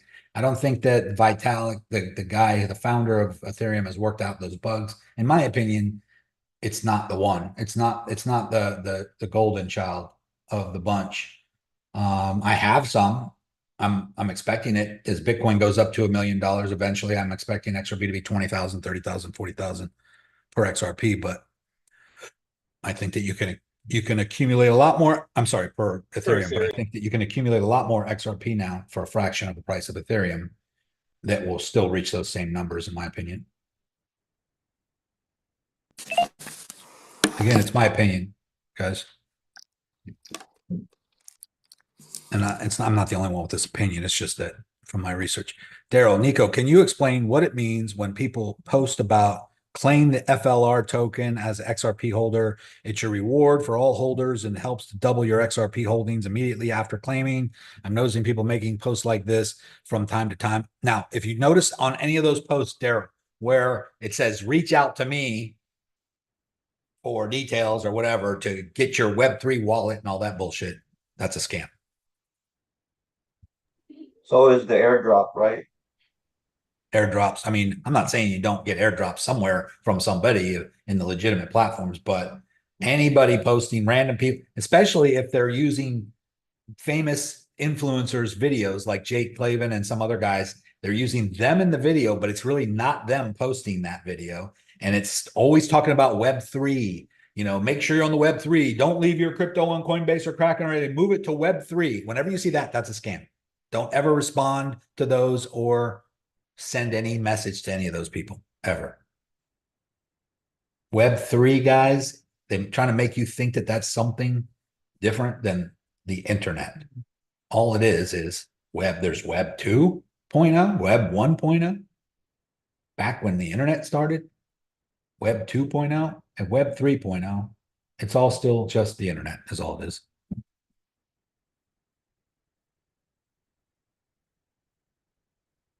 If you have a cold storage wallet that it connects to decentralized platform or is a Web3, what they mean by they have internet access on an app on your cold storage wallet.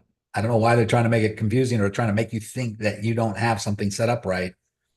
Now I'm seeing a lot of them say, do not store your crypto in a cold storage wallet. You will lose everything. It must be Web3. Don't fall for that. That's just for you to message them so that they can help you get set up on some wallet where they can steal your crypto from.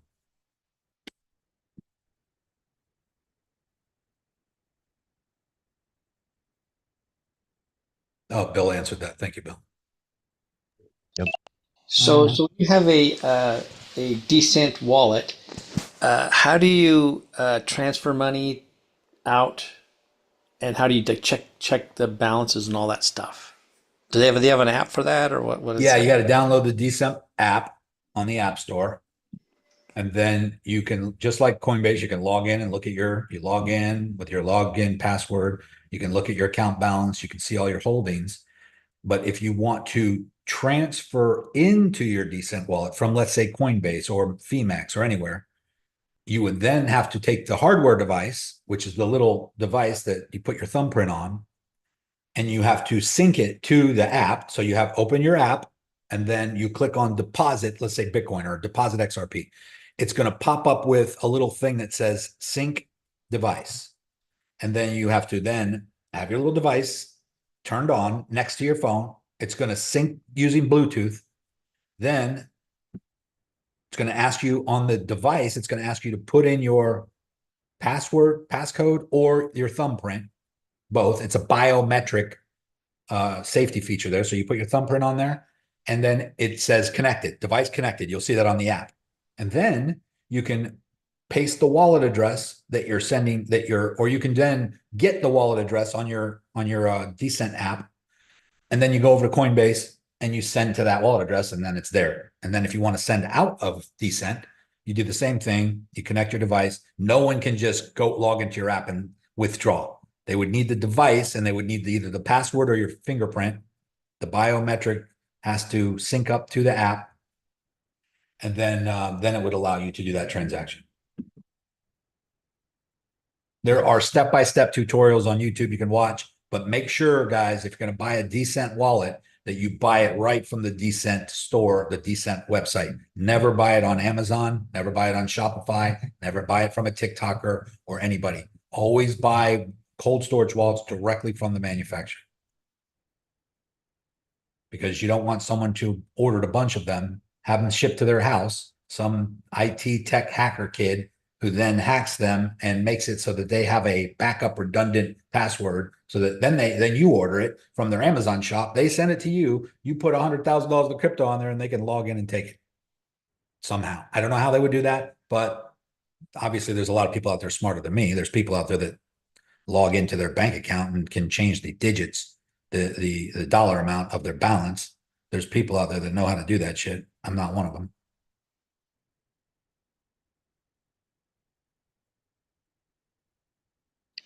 Thanks, Nico. Yes, you're welcome. And always test a small amount, guys. When you're dealing with these new wallets for the first time, you're not really sure. I've had some scares with even Decent, even on other cold storage wallets, where I'll log in on my app and my account says zero, my balance says zero. Or it asked me to enter in my 24-word seed phrase, and I got to the last word, and on the very last word, I entered the wrong letter on the last part of the word, and I accidentally clicked OK instead of back. If I would have clicked back, I could have changed it. But because I clicked OK, it locked me out.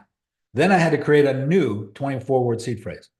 And then I had to go through this whole process. And then once I did that, I logged in and connected to the app, and there was no money showing. My balance was zero. So what did I have to do? I had to go back and reset the device back to factory settings and then use my original 24-word seed phrase to get back in. And then all of a sudden everything showed again. I was like panicked for a second there, but it's a little nerve-wracking when you've never done it before. But once you've done a few transactions, do some smaller ones, send $20, send $10 first. You have to add an account. It says to add account, add Bitcoin, add XRP, add Ethereum.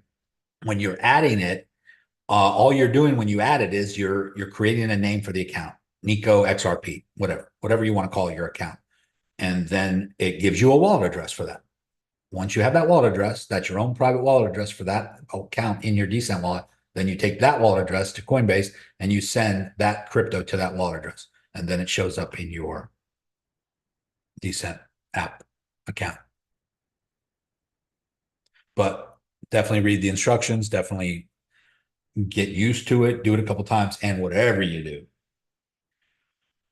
write down the 24-word seed phrase on the paper that comes with the wallet. They got like 4 or 5 cards. You can make copies of them if you need to, and never take a photo of that. Never, make sure you put that in a safe place. Never just leave it around. Don't lose it, because if you lose your 24-word seed phrase and you get locked out and you can't get back in, you're screwed. I mean, your crypto is still there. It's never going anywhere, but you won't be able to access it. So that's the whole point of becoming responsible for your own money, of taking custodianship. That means you're the custodian. You're not trusting the bank. You're not trusting Coinbase or Gemini or any of these platforms. You're not trusting anybody, Jake Claver, nobody. You are in control of it, which means you better have all of your seed phrases and your passwords and your hardware equipment in a safe place.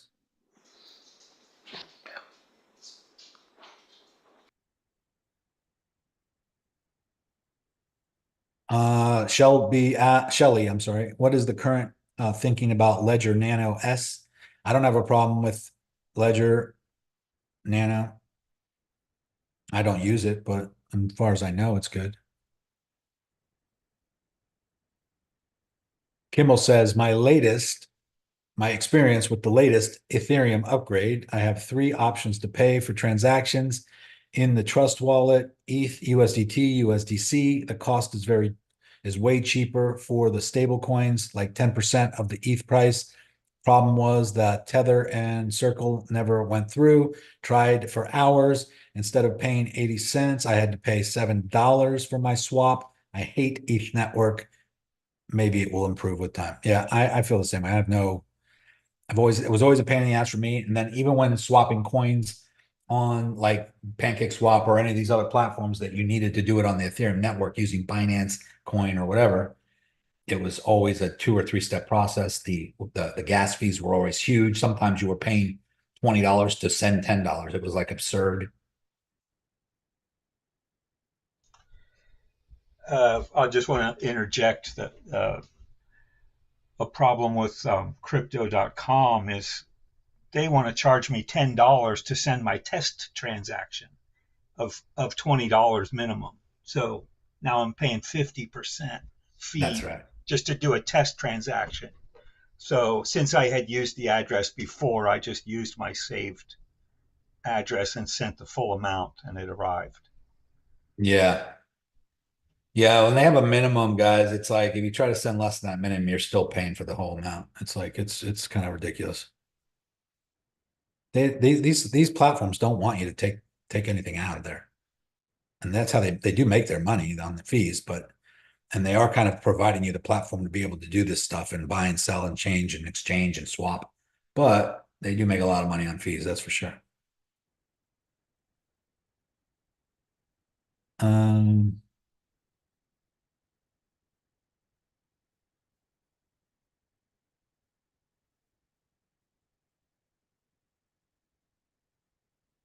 That's a good idea, Pilar.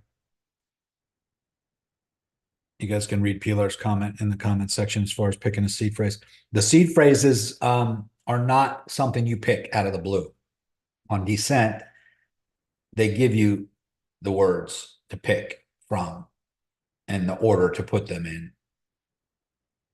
And now you can create your own seed phrases with, I forget what they're called. There's another kind of seed phrase device that you can establish.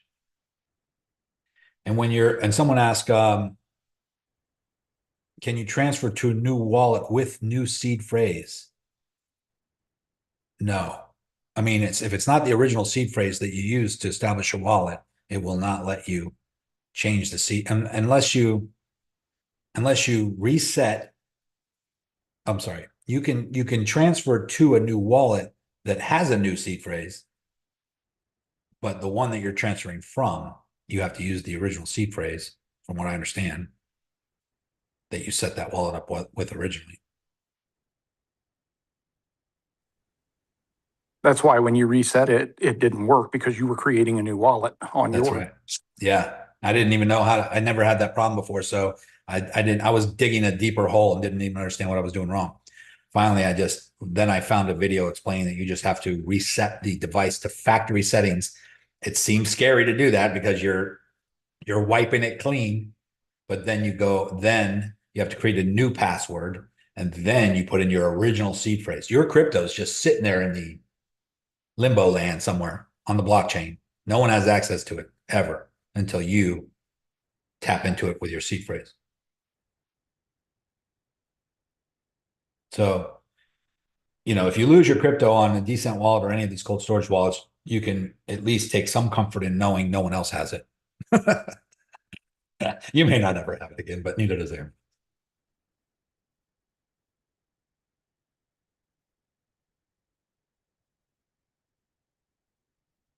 All right, guys. It's 1:42. We got onboarding in 15 minutes. Nico, do you mind if we take a look at and see if there are any CME gaps formed?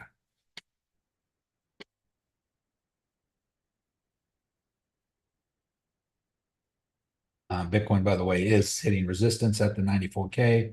Did come down a little bit to 93. XRP pulled back a little bit too. Let's just go look. Quite a bit.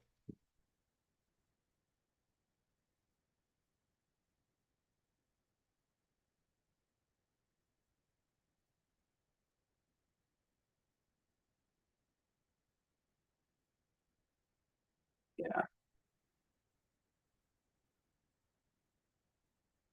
Oh, sorry, this is Ethereum.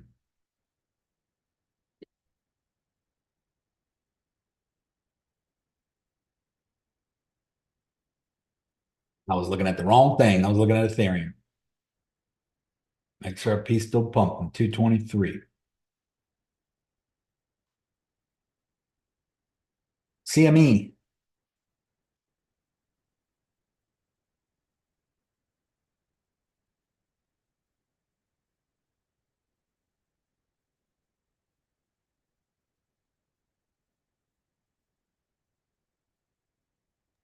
Futures. Bitcoin. BTC CME. BTC and just futures. There it is at the top.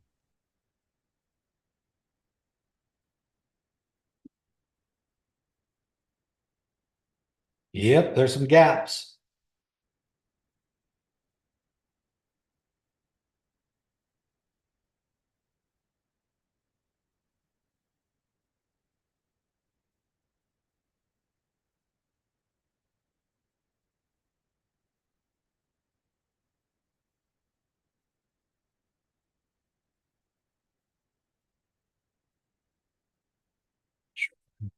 Spot. So we got a nice big gap, a couple big gaps here.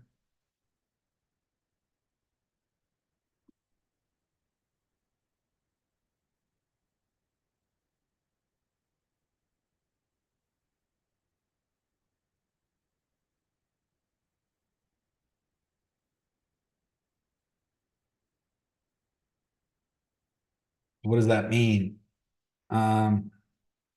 Well, I would say 70 to 80% of the time, it means they generally get filled.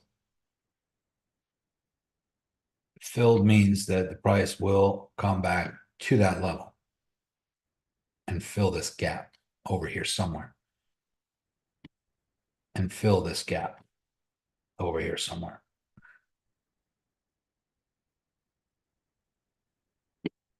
Guaranteed? No. Let's go back and look at some other gaps. This one right here. Gap filled. Gap filled. Filled. Gap filled. Gap filled.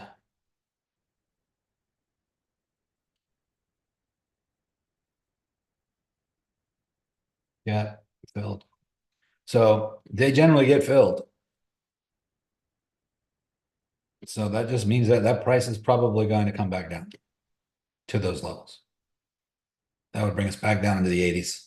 That doesn't have but it doesn't mean it's going to do it today or tomorrow or next week. It could be sometime in the future. As you guys remember, when we were looking at, there was a gap that took months to fill.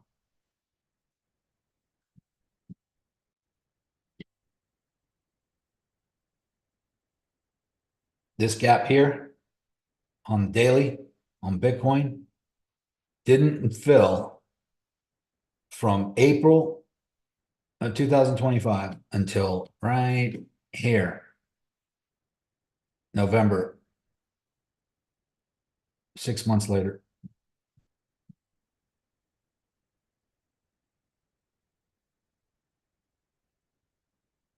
Now, those gaps I just showed you are on the lower time frame, so I don't know if they're really gaps or not. We'll see. That might not be. It looks like a gap.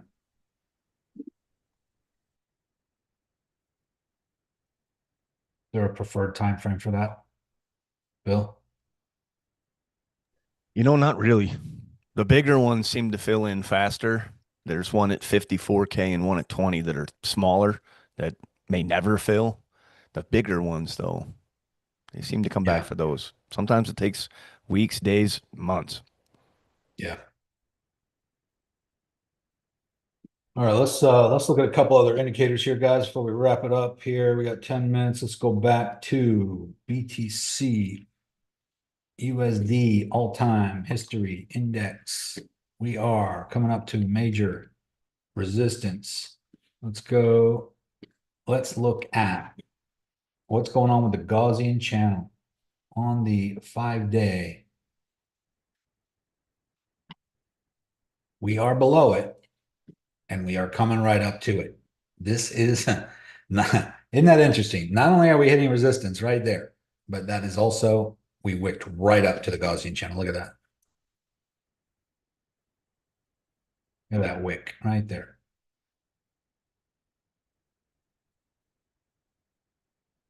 What does that mean? It's going to be difficult, guys. I mean, we could get up into the Gaussian channel, like I said, 96K, maybe 100, maybe even 105, up to that center line right there.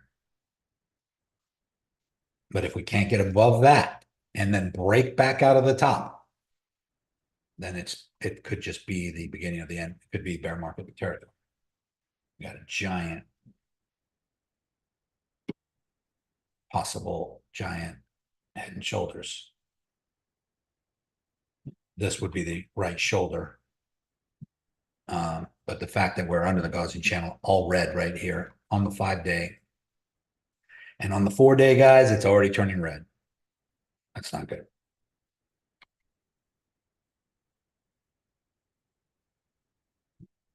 Let's see what else. Let's look at EMA ribbon. We are way under it. Let's go to the weekly.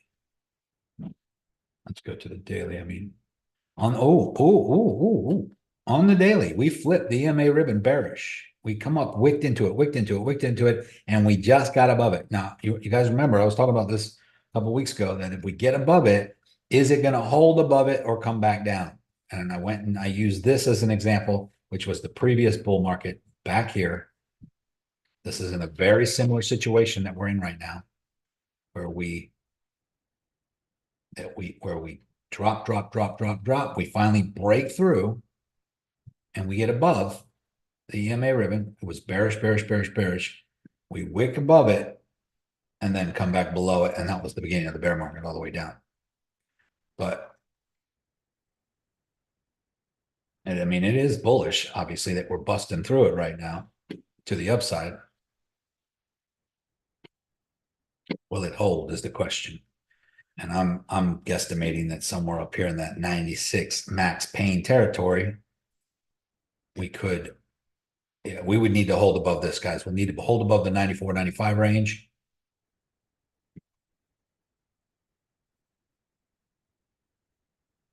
And bounce and start to climb.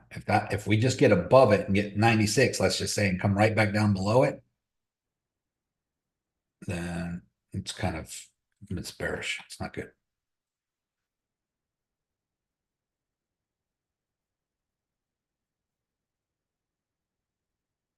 So is that kind of a W, looking like a W there on that? Which part? This giant thing No, here? no, where it's Right it's here? breaking through and stuff like that. Yeah. It does. Depends on the time frame, but it does. Let's look at the weekly. Let's look at the daily. Kinda. Yeah.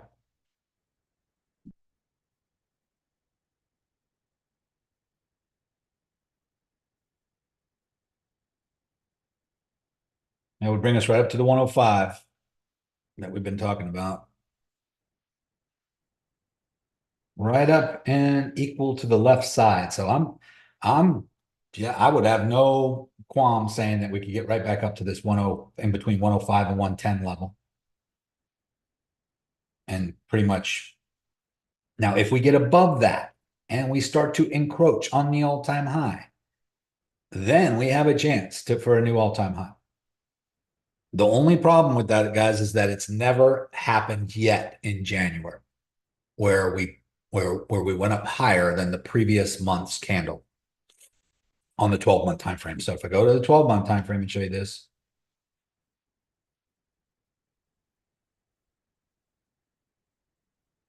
let me get rid of all these lines. This candle right here, we went all the way up to 126 and then came all the way down and we were red. Came all the way up and this candle opens and this candle's green. Historically, this candle, this green candle, is this red one. This red candle is this green one. Historically, the bull market top, and then we go into a bear market. Then 3 candles up, 4 candles from the previous top. So this is the top, 1, 2, 3, 4. That's the top, 1, 2, 3, 4, and so on. If we go back throughout history, this candle was always green, and it was always the highest. Always green, always the highest. The next candle that opens is in January, because this one ends December 31st. This one went all the way up to $1,255, came all the way down to here. This candle opens January 1st, and this candle went up to $1,000 before coming back down and going into a bear market. That could be what's happening right now.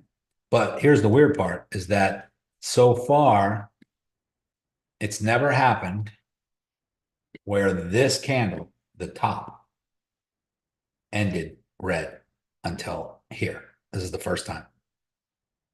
So when people say, yeah, but this time is different, this time could be different. We could have a blow off top. This candle could be the one that just takes off. But it would be the first time that's ever happened. So we just look January. That's usually the beginning of a bear market after a 4-year cycle, in a 4-year cycle. 3 bull market top, 1 year down, 3 years up, 1 year down, 3 years up, 1 year down, 3 years up. 4-year cycles. So if this candle goes up and goes up and goes up, and we hit 105, 106, 109, 110, equal to this side, this is the head and shoulders. And then we start to go back down, and this candle gets down below 94 again. Once it gets below 94, it's going to turn red. Then that's it. Then that means this is the top. That means that 126 was the top.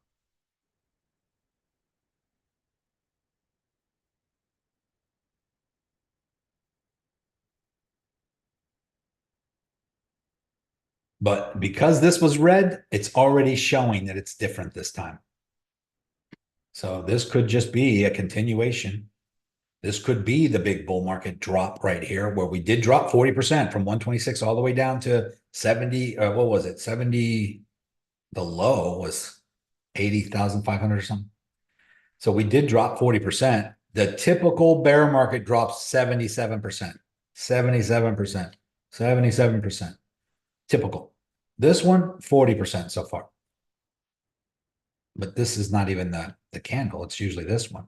And so this is weird. So things are different. Something's different. Don't know what it is, but something is different.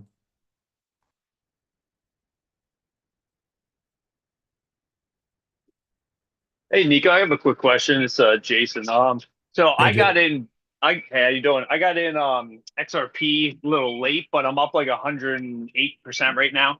I just curious because like I haven't been doing the best lately, but things are kind of turning around. And where would you put like stop loss? Like I kind of put it break even right now. Like I always kind of like have the FOMO. It's like, oh, I see it going red. It's like I take what little profit I have, and then it just shot up. So like XRP, I'm just staying in it. I just didn't know if you had any thoughts on like.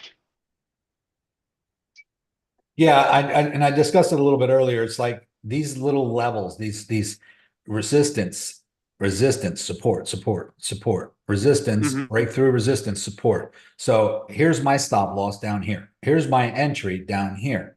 I already moved my stop loss way into profit, but what I normally do is once we break through another resistance level and hold it as support, I generally will move my stop loss to the support level, under the support level previously. So I'll move it up to here for now, and I'll keep it there for now, right under this level, which is oops, which is, I don't know why that's not taken, which is the $2.10 range. I see.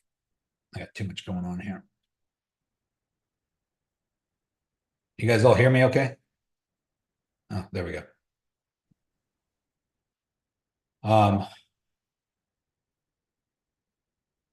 Okay, it took. So right there, 210.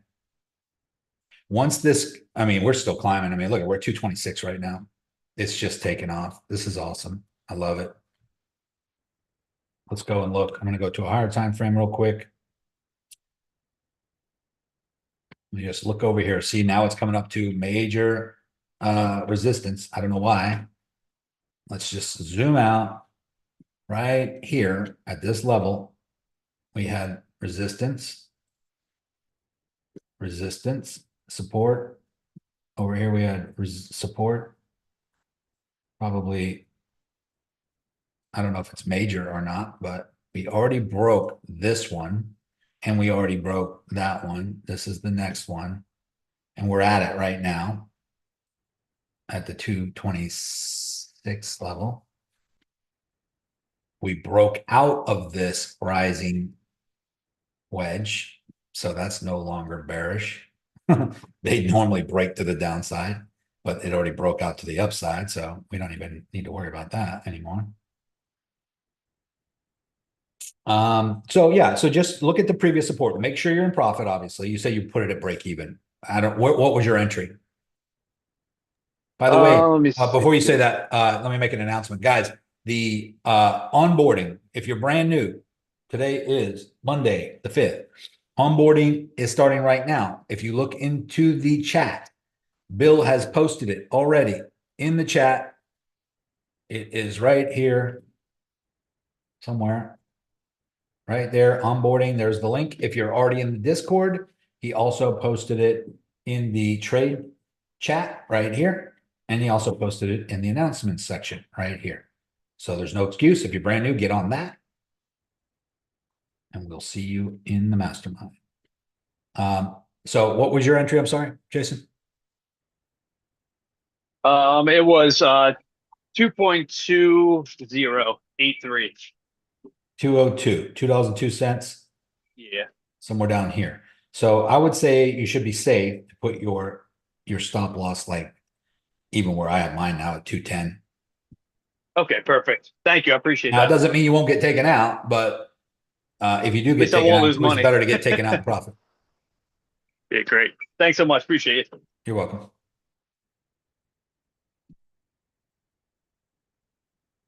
All right. 1 second, guys.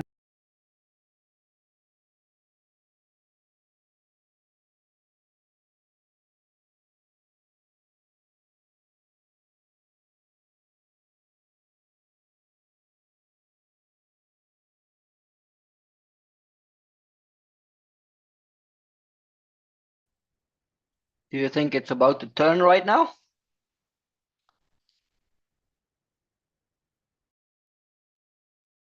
Talking about XRP? Yes. I mean, it's hitting resistance. It did that here. It did that here. It did that here. Here. So it is hitting resistance. So I'm on the 1 hour time frame. You see it's a little red because it hit resistance. But if I go to a lower time frame, let's see. Let's go down to the 10-minute. What we want to see is that, are we just going to continue to break through all these, or is this going to come all the way down to retest previous support first before coming back up and breaking out? This one here did, it hit the resistance, came down and retested support. This one here did, it hit the resistance, came down and retested support before hitting resistance again and breaking out to the next one, retested, broke through. Doesn't necessarily mean it has to do that, but it's okay if it does. I have my stop loss way down here out of the way.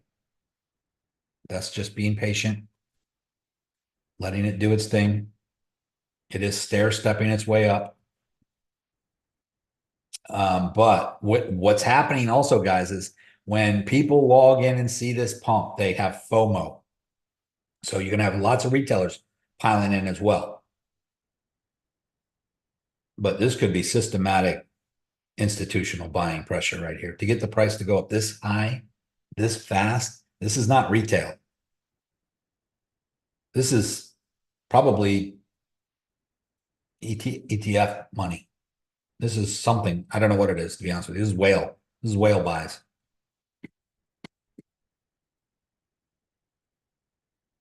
And a mixture of retail. It takes a lot of retail buys to move the market, though.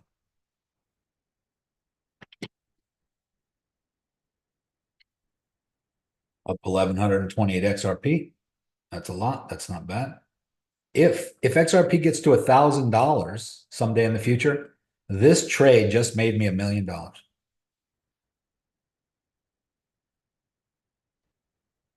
If I hold on to that XRP. I like to think that way. I like to think longer term, what the value of this is that I'm accumulating right now.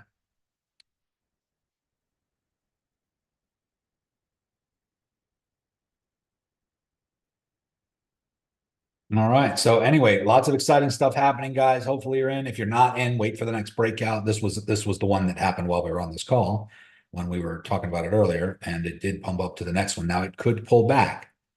But if it doesn't pull back, guys, and it breaks this 227 range right here, if it breaks through 227, it's hitting 227 right now. I mean, it's at 226, but as you can see, it hit 227. If it breaks that, that would be your next best entry. It doesn't mean we can't get a pullback. So don't get discouraged if you get in and it pulls back and you're negative after you get in. I would only worry about that if it breaks this upward trending long running support line from $1.80. But we keep getting higher highs here. And hopefully if we continue to get higher lows and higher highs and higher lows and higher highs, that's good.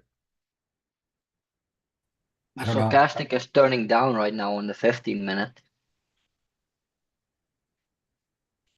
Yeah, let's go look at, by the way, I wanted to show you this, guys. This is the pi cycle on the weekly time frame on Bitcoin. Pi cycle crosses usually indicate the top of the market. We went over this on last call and the one before that. But as you can see, we are very far away. So it is possible that this time is different, and we have not seen a top yet. If we get higher than 126 in January sometime, then the bull and bear market cycles as we know it is over. Because that has never happened in the history of Bitcoin. Well, I shouldn't say that. I'm sorry. Let me respeak. Well, whenever there's a pi cycle cross, that is indicating the top. Now, in the last bull market cycle, we had a pi cycle cross right here at 65K, 64.8. And we came all the way down to 28K, which is like a 60% drop. And then we pumped back up to 68K, which technically was higher than this, but it was called a double top. It was considered a double top because even though the wick wicked up to 68, the candlestick never held above 65, never held above this. So considered a double top. Also, the pi cycle lines crossed back here. So if this goes up, if the price goes up to 150, 160, and this red line gets up close to the green line and it crosses, then that could be a top. But the fact that it happened after December 31st, after a 4-year cycle of Bitcoin going up, would be different than it's ever done. It's never done that before.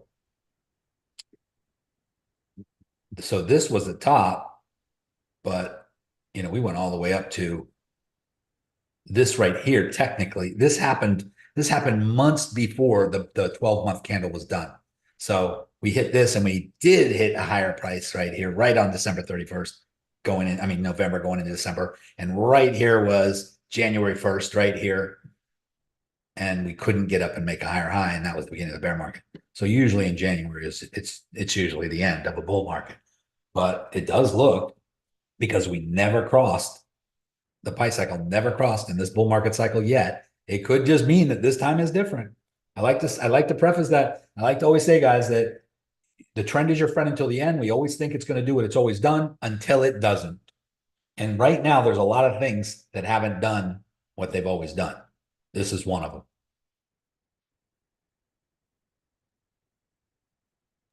Can you see the market cipher on that? Yeah, let's look at market cipher real quick, guys. I got another appointment I got to get to, but market cipher B, let's just look at it. I mean, we got a nice green dot here on the weekly down at the bottom. We have some money flowing back in, and as you can see on the price, we got a nice big curve happening. This green dot happened, you know,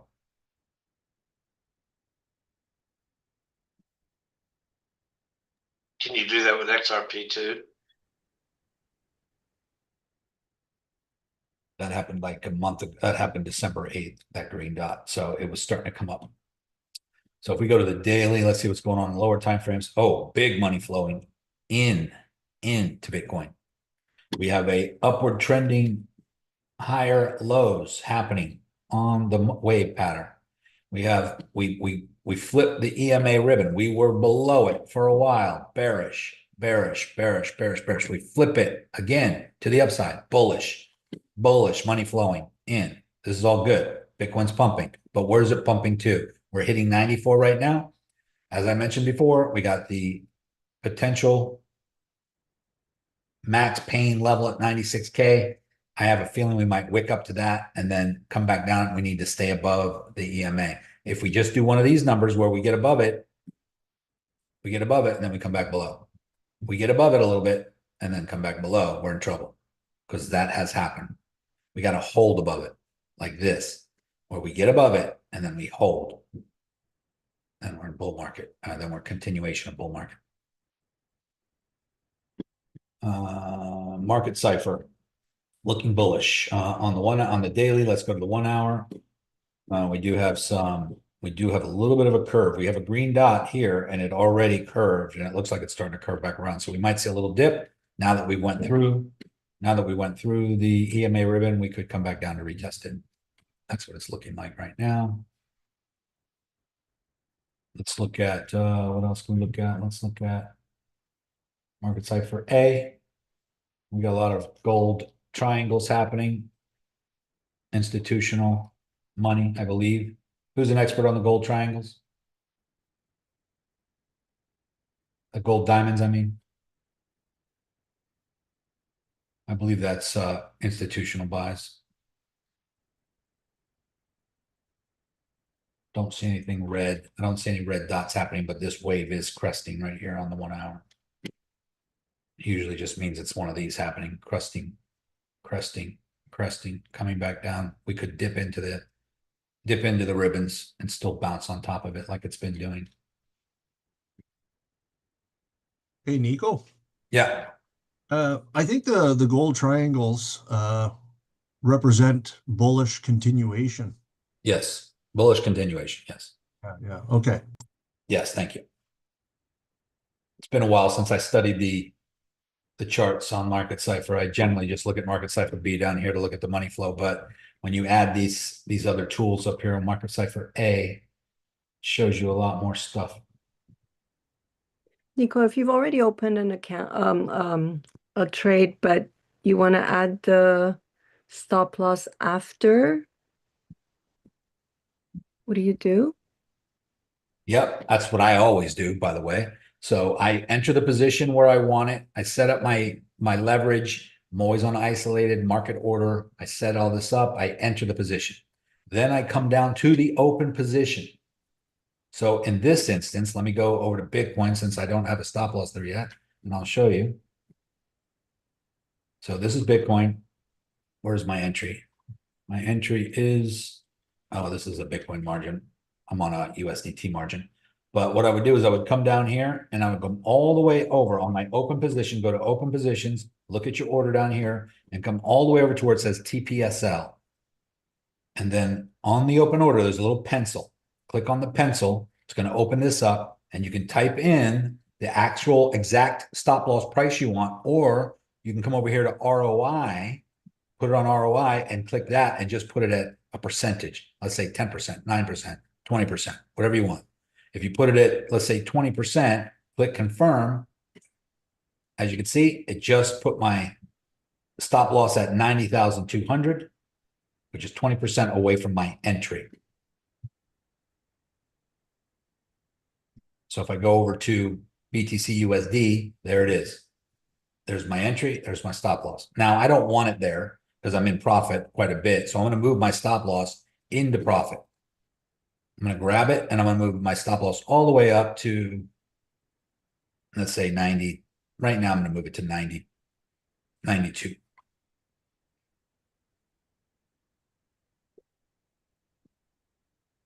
Which is underneath this pullback.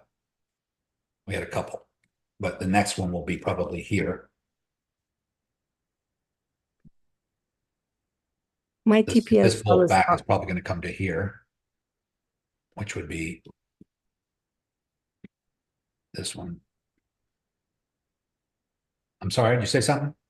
Yeah, my TPSL isn't letting me click anything on it. You don't click here on TPSL. You go down to the open position and click the little pencil. I don't see a pencil. It just says TPSL, and then there is a little I with a cross across it. Up here, you're talking about? No, in the open position.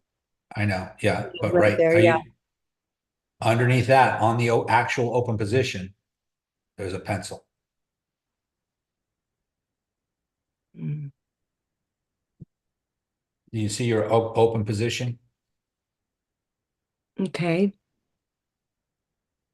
So you go over to where it says TPSL, but then go down to the open position, hover your mouse over the actual open position, and then you'll see the little pencil there. Right. Okay, then. Thank you. You're welcome. Do you see it? Yeah. Okay. And then when you click on that, it's going to open up this box. You're going to click on edit if you have to. Sometimes it'll open right to this page, but then you put in the actual price you want your stop loss or the percentage. You can also put your take profit target in. I don't have one. I left my take profit target empty because I'm watching the trade. If I see us pull back at 96, I might close this out, but or I might just move my stop loss right up under this at 93.1. And if it hits it, then that means it's not going to continue up. Either way, it's profit. Let's see, what else do I got? I got another trade in profit that I don't have a stop loss. XRP. let's see where I entered this one. My XRP margin position, my take profit target, it's well into profit. But on my XRP USDT trade, let's just see where it's at. Here's my entry, way up in profit, but no stop loss at all. So I'm going to come down here. I'm going to click on the little pencil. I'm going to put my stop loss at $2.10. That's 38% into profit. Normally you do this before you, or right when you enter your trade, guys. You don't do it late like I'm doing it now. But I was watching and holding and giving it room. So now that I'm well into profit, I take a little bit more risk sometimes, especially when we're talking about very little money. I don't really have a lot risked on these, in my opinion. So Do we see the market cipher for XRP? XRP. Yeah. So let's go. Let's look at for XRP, you mean? Yes.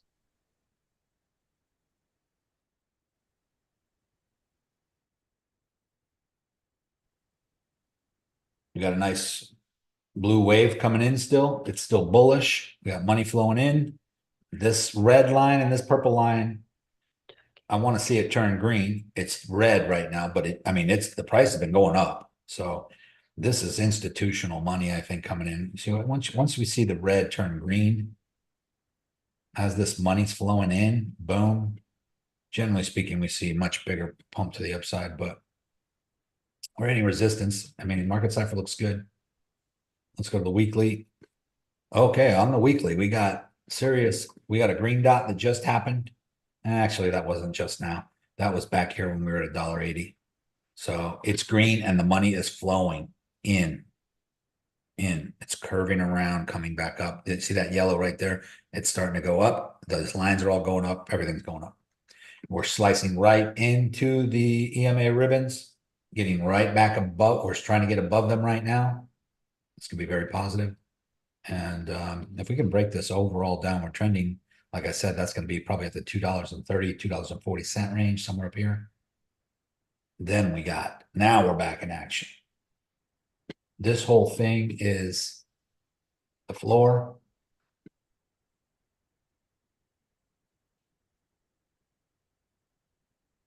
Oops. Clicked on the wrong thing. This whole price range right here was the floor. This whole price range up here is the ceiling.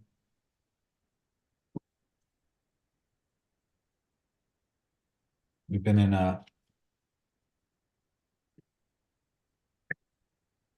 sideways channel for a little while. If we can break out of that, it would be very similar to this.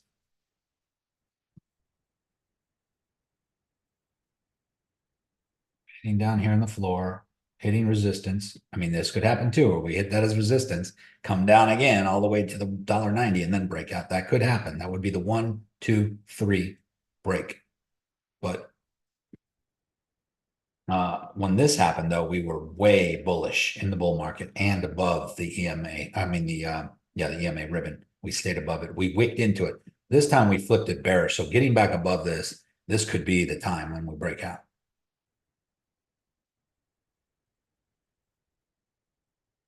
As you can see, we've done this several times in the past with XRP.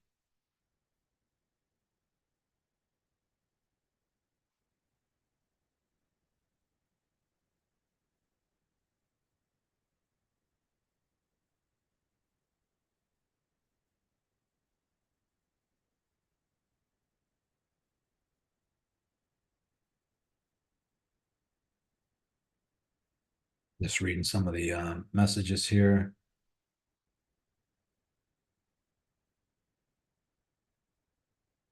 Devin, Trezor Safe, 5 and 7, one of the best cold storage wallets. Yep. Guys, you can Google top 10 cold storage wallets if you want a list of all the ones out there. There are some really good ones out there, and there's some new technology coming out all the time. I personally use Descent right now, but it doesn't mean it's the best, but it's good enough for me.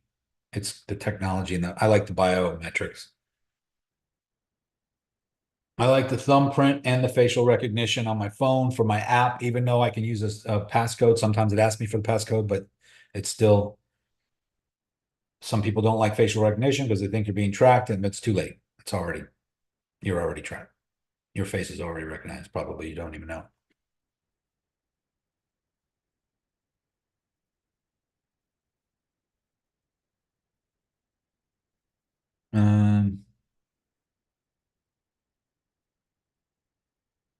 So if your screen, Steve says my screenshot stopped showing the TPSL on my trades, what's up with that? I'll show you. Usually what that means. I found it, Nico. I'm sorry? I found it. Oh, okay. A lot of times you just got to zoom out. It's being No, I blocked. had to set the preference on it. Somehow I got lost. Okay.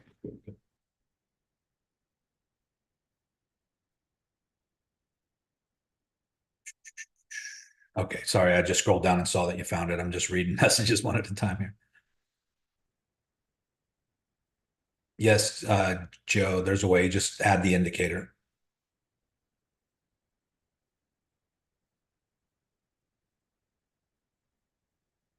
E Bizarro says, are there any indicators that would show XRP decoupling from BTC?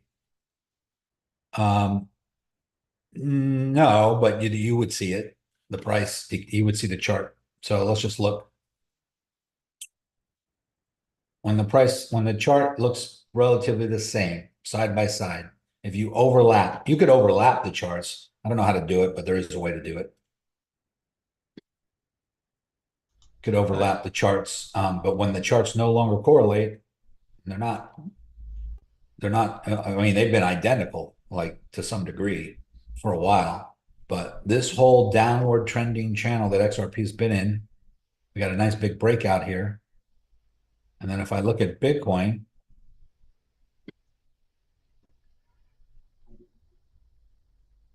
we have a downward trending channel, very similar with the breakout here. So right now it's still correlating as far as I'm concerned. XRP had a much bigger percentage pump than Bitcoin on this breakout though.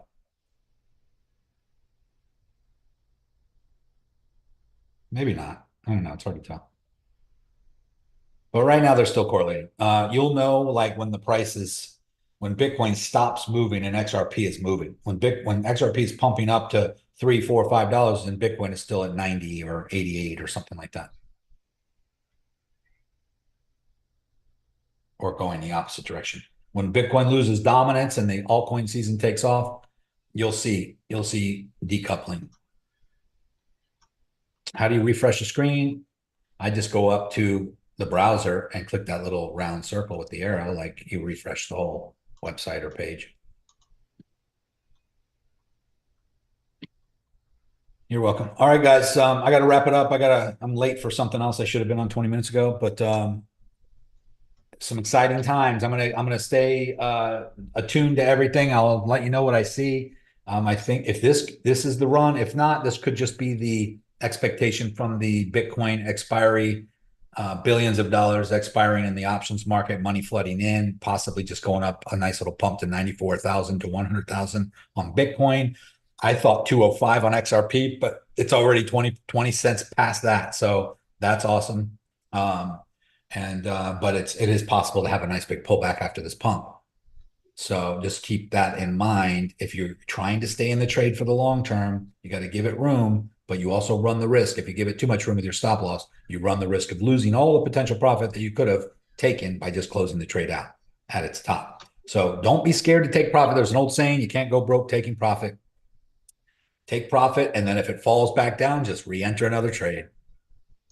It's not that difficult. You can always re-enter, even if it goes up and up and up and up, and then you take profit, and it just keeps going up. You can always re-enter. But it's all about timing. It's entering at the right pullback at the right time, so you're not going negative.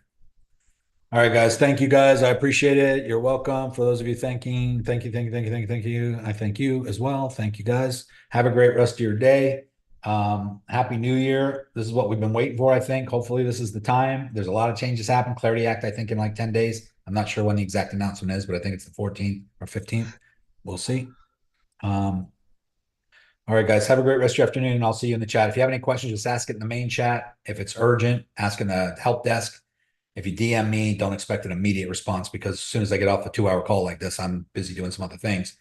Now is the time. These live calls are the time to ask questions. But if you need help, ask it in the Discord, in the Discord help desk, or get on Bill's onboarding or basics call. Nico, All right, can you hear guys. me? I can hear you. Okay.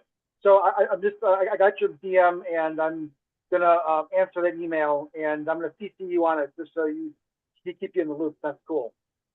Okay. Yeah, no problem. Sorry about that. I guess just because of the amount that you have that there. Not a little concerned. Yeah, it is what it is. So no worries. Yeah. Appreciate your help. You're welcome. All right, guys. Talk to you later.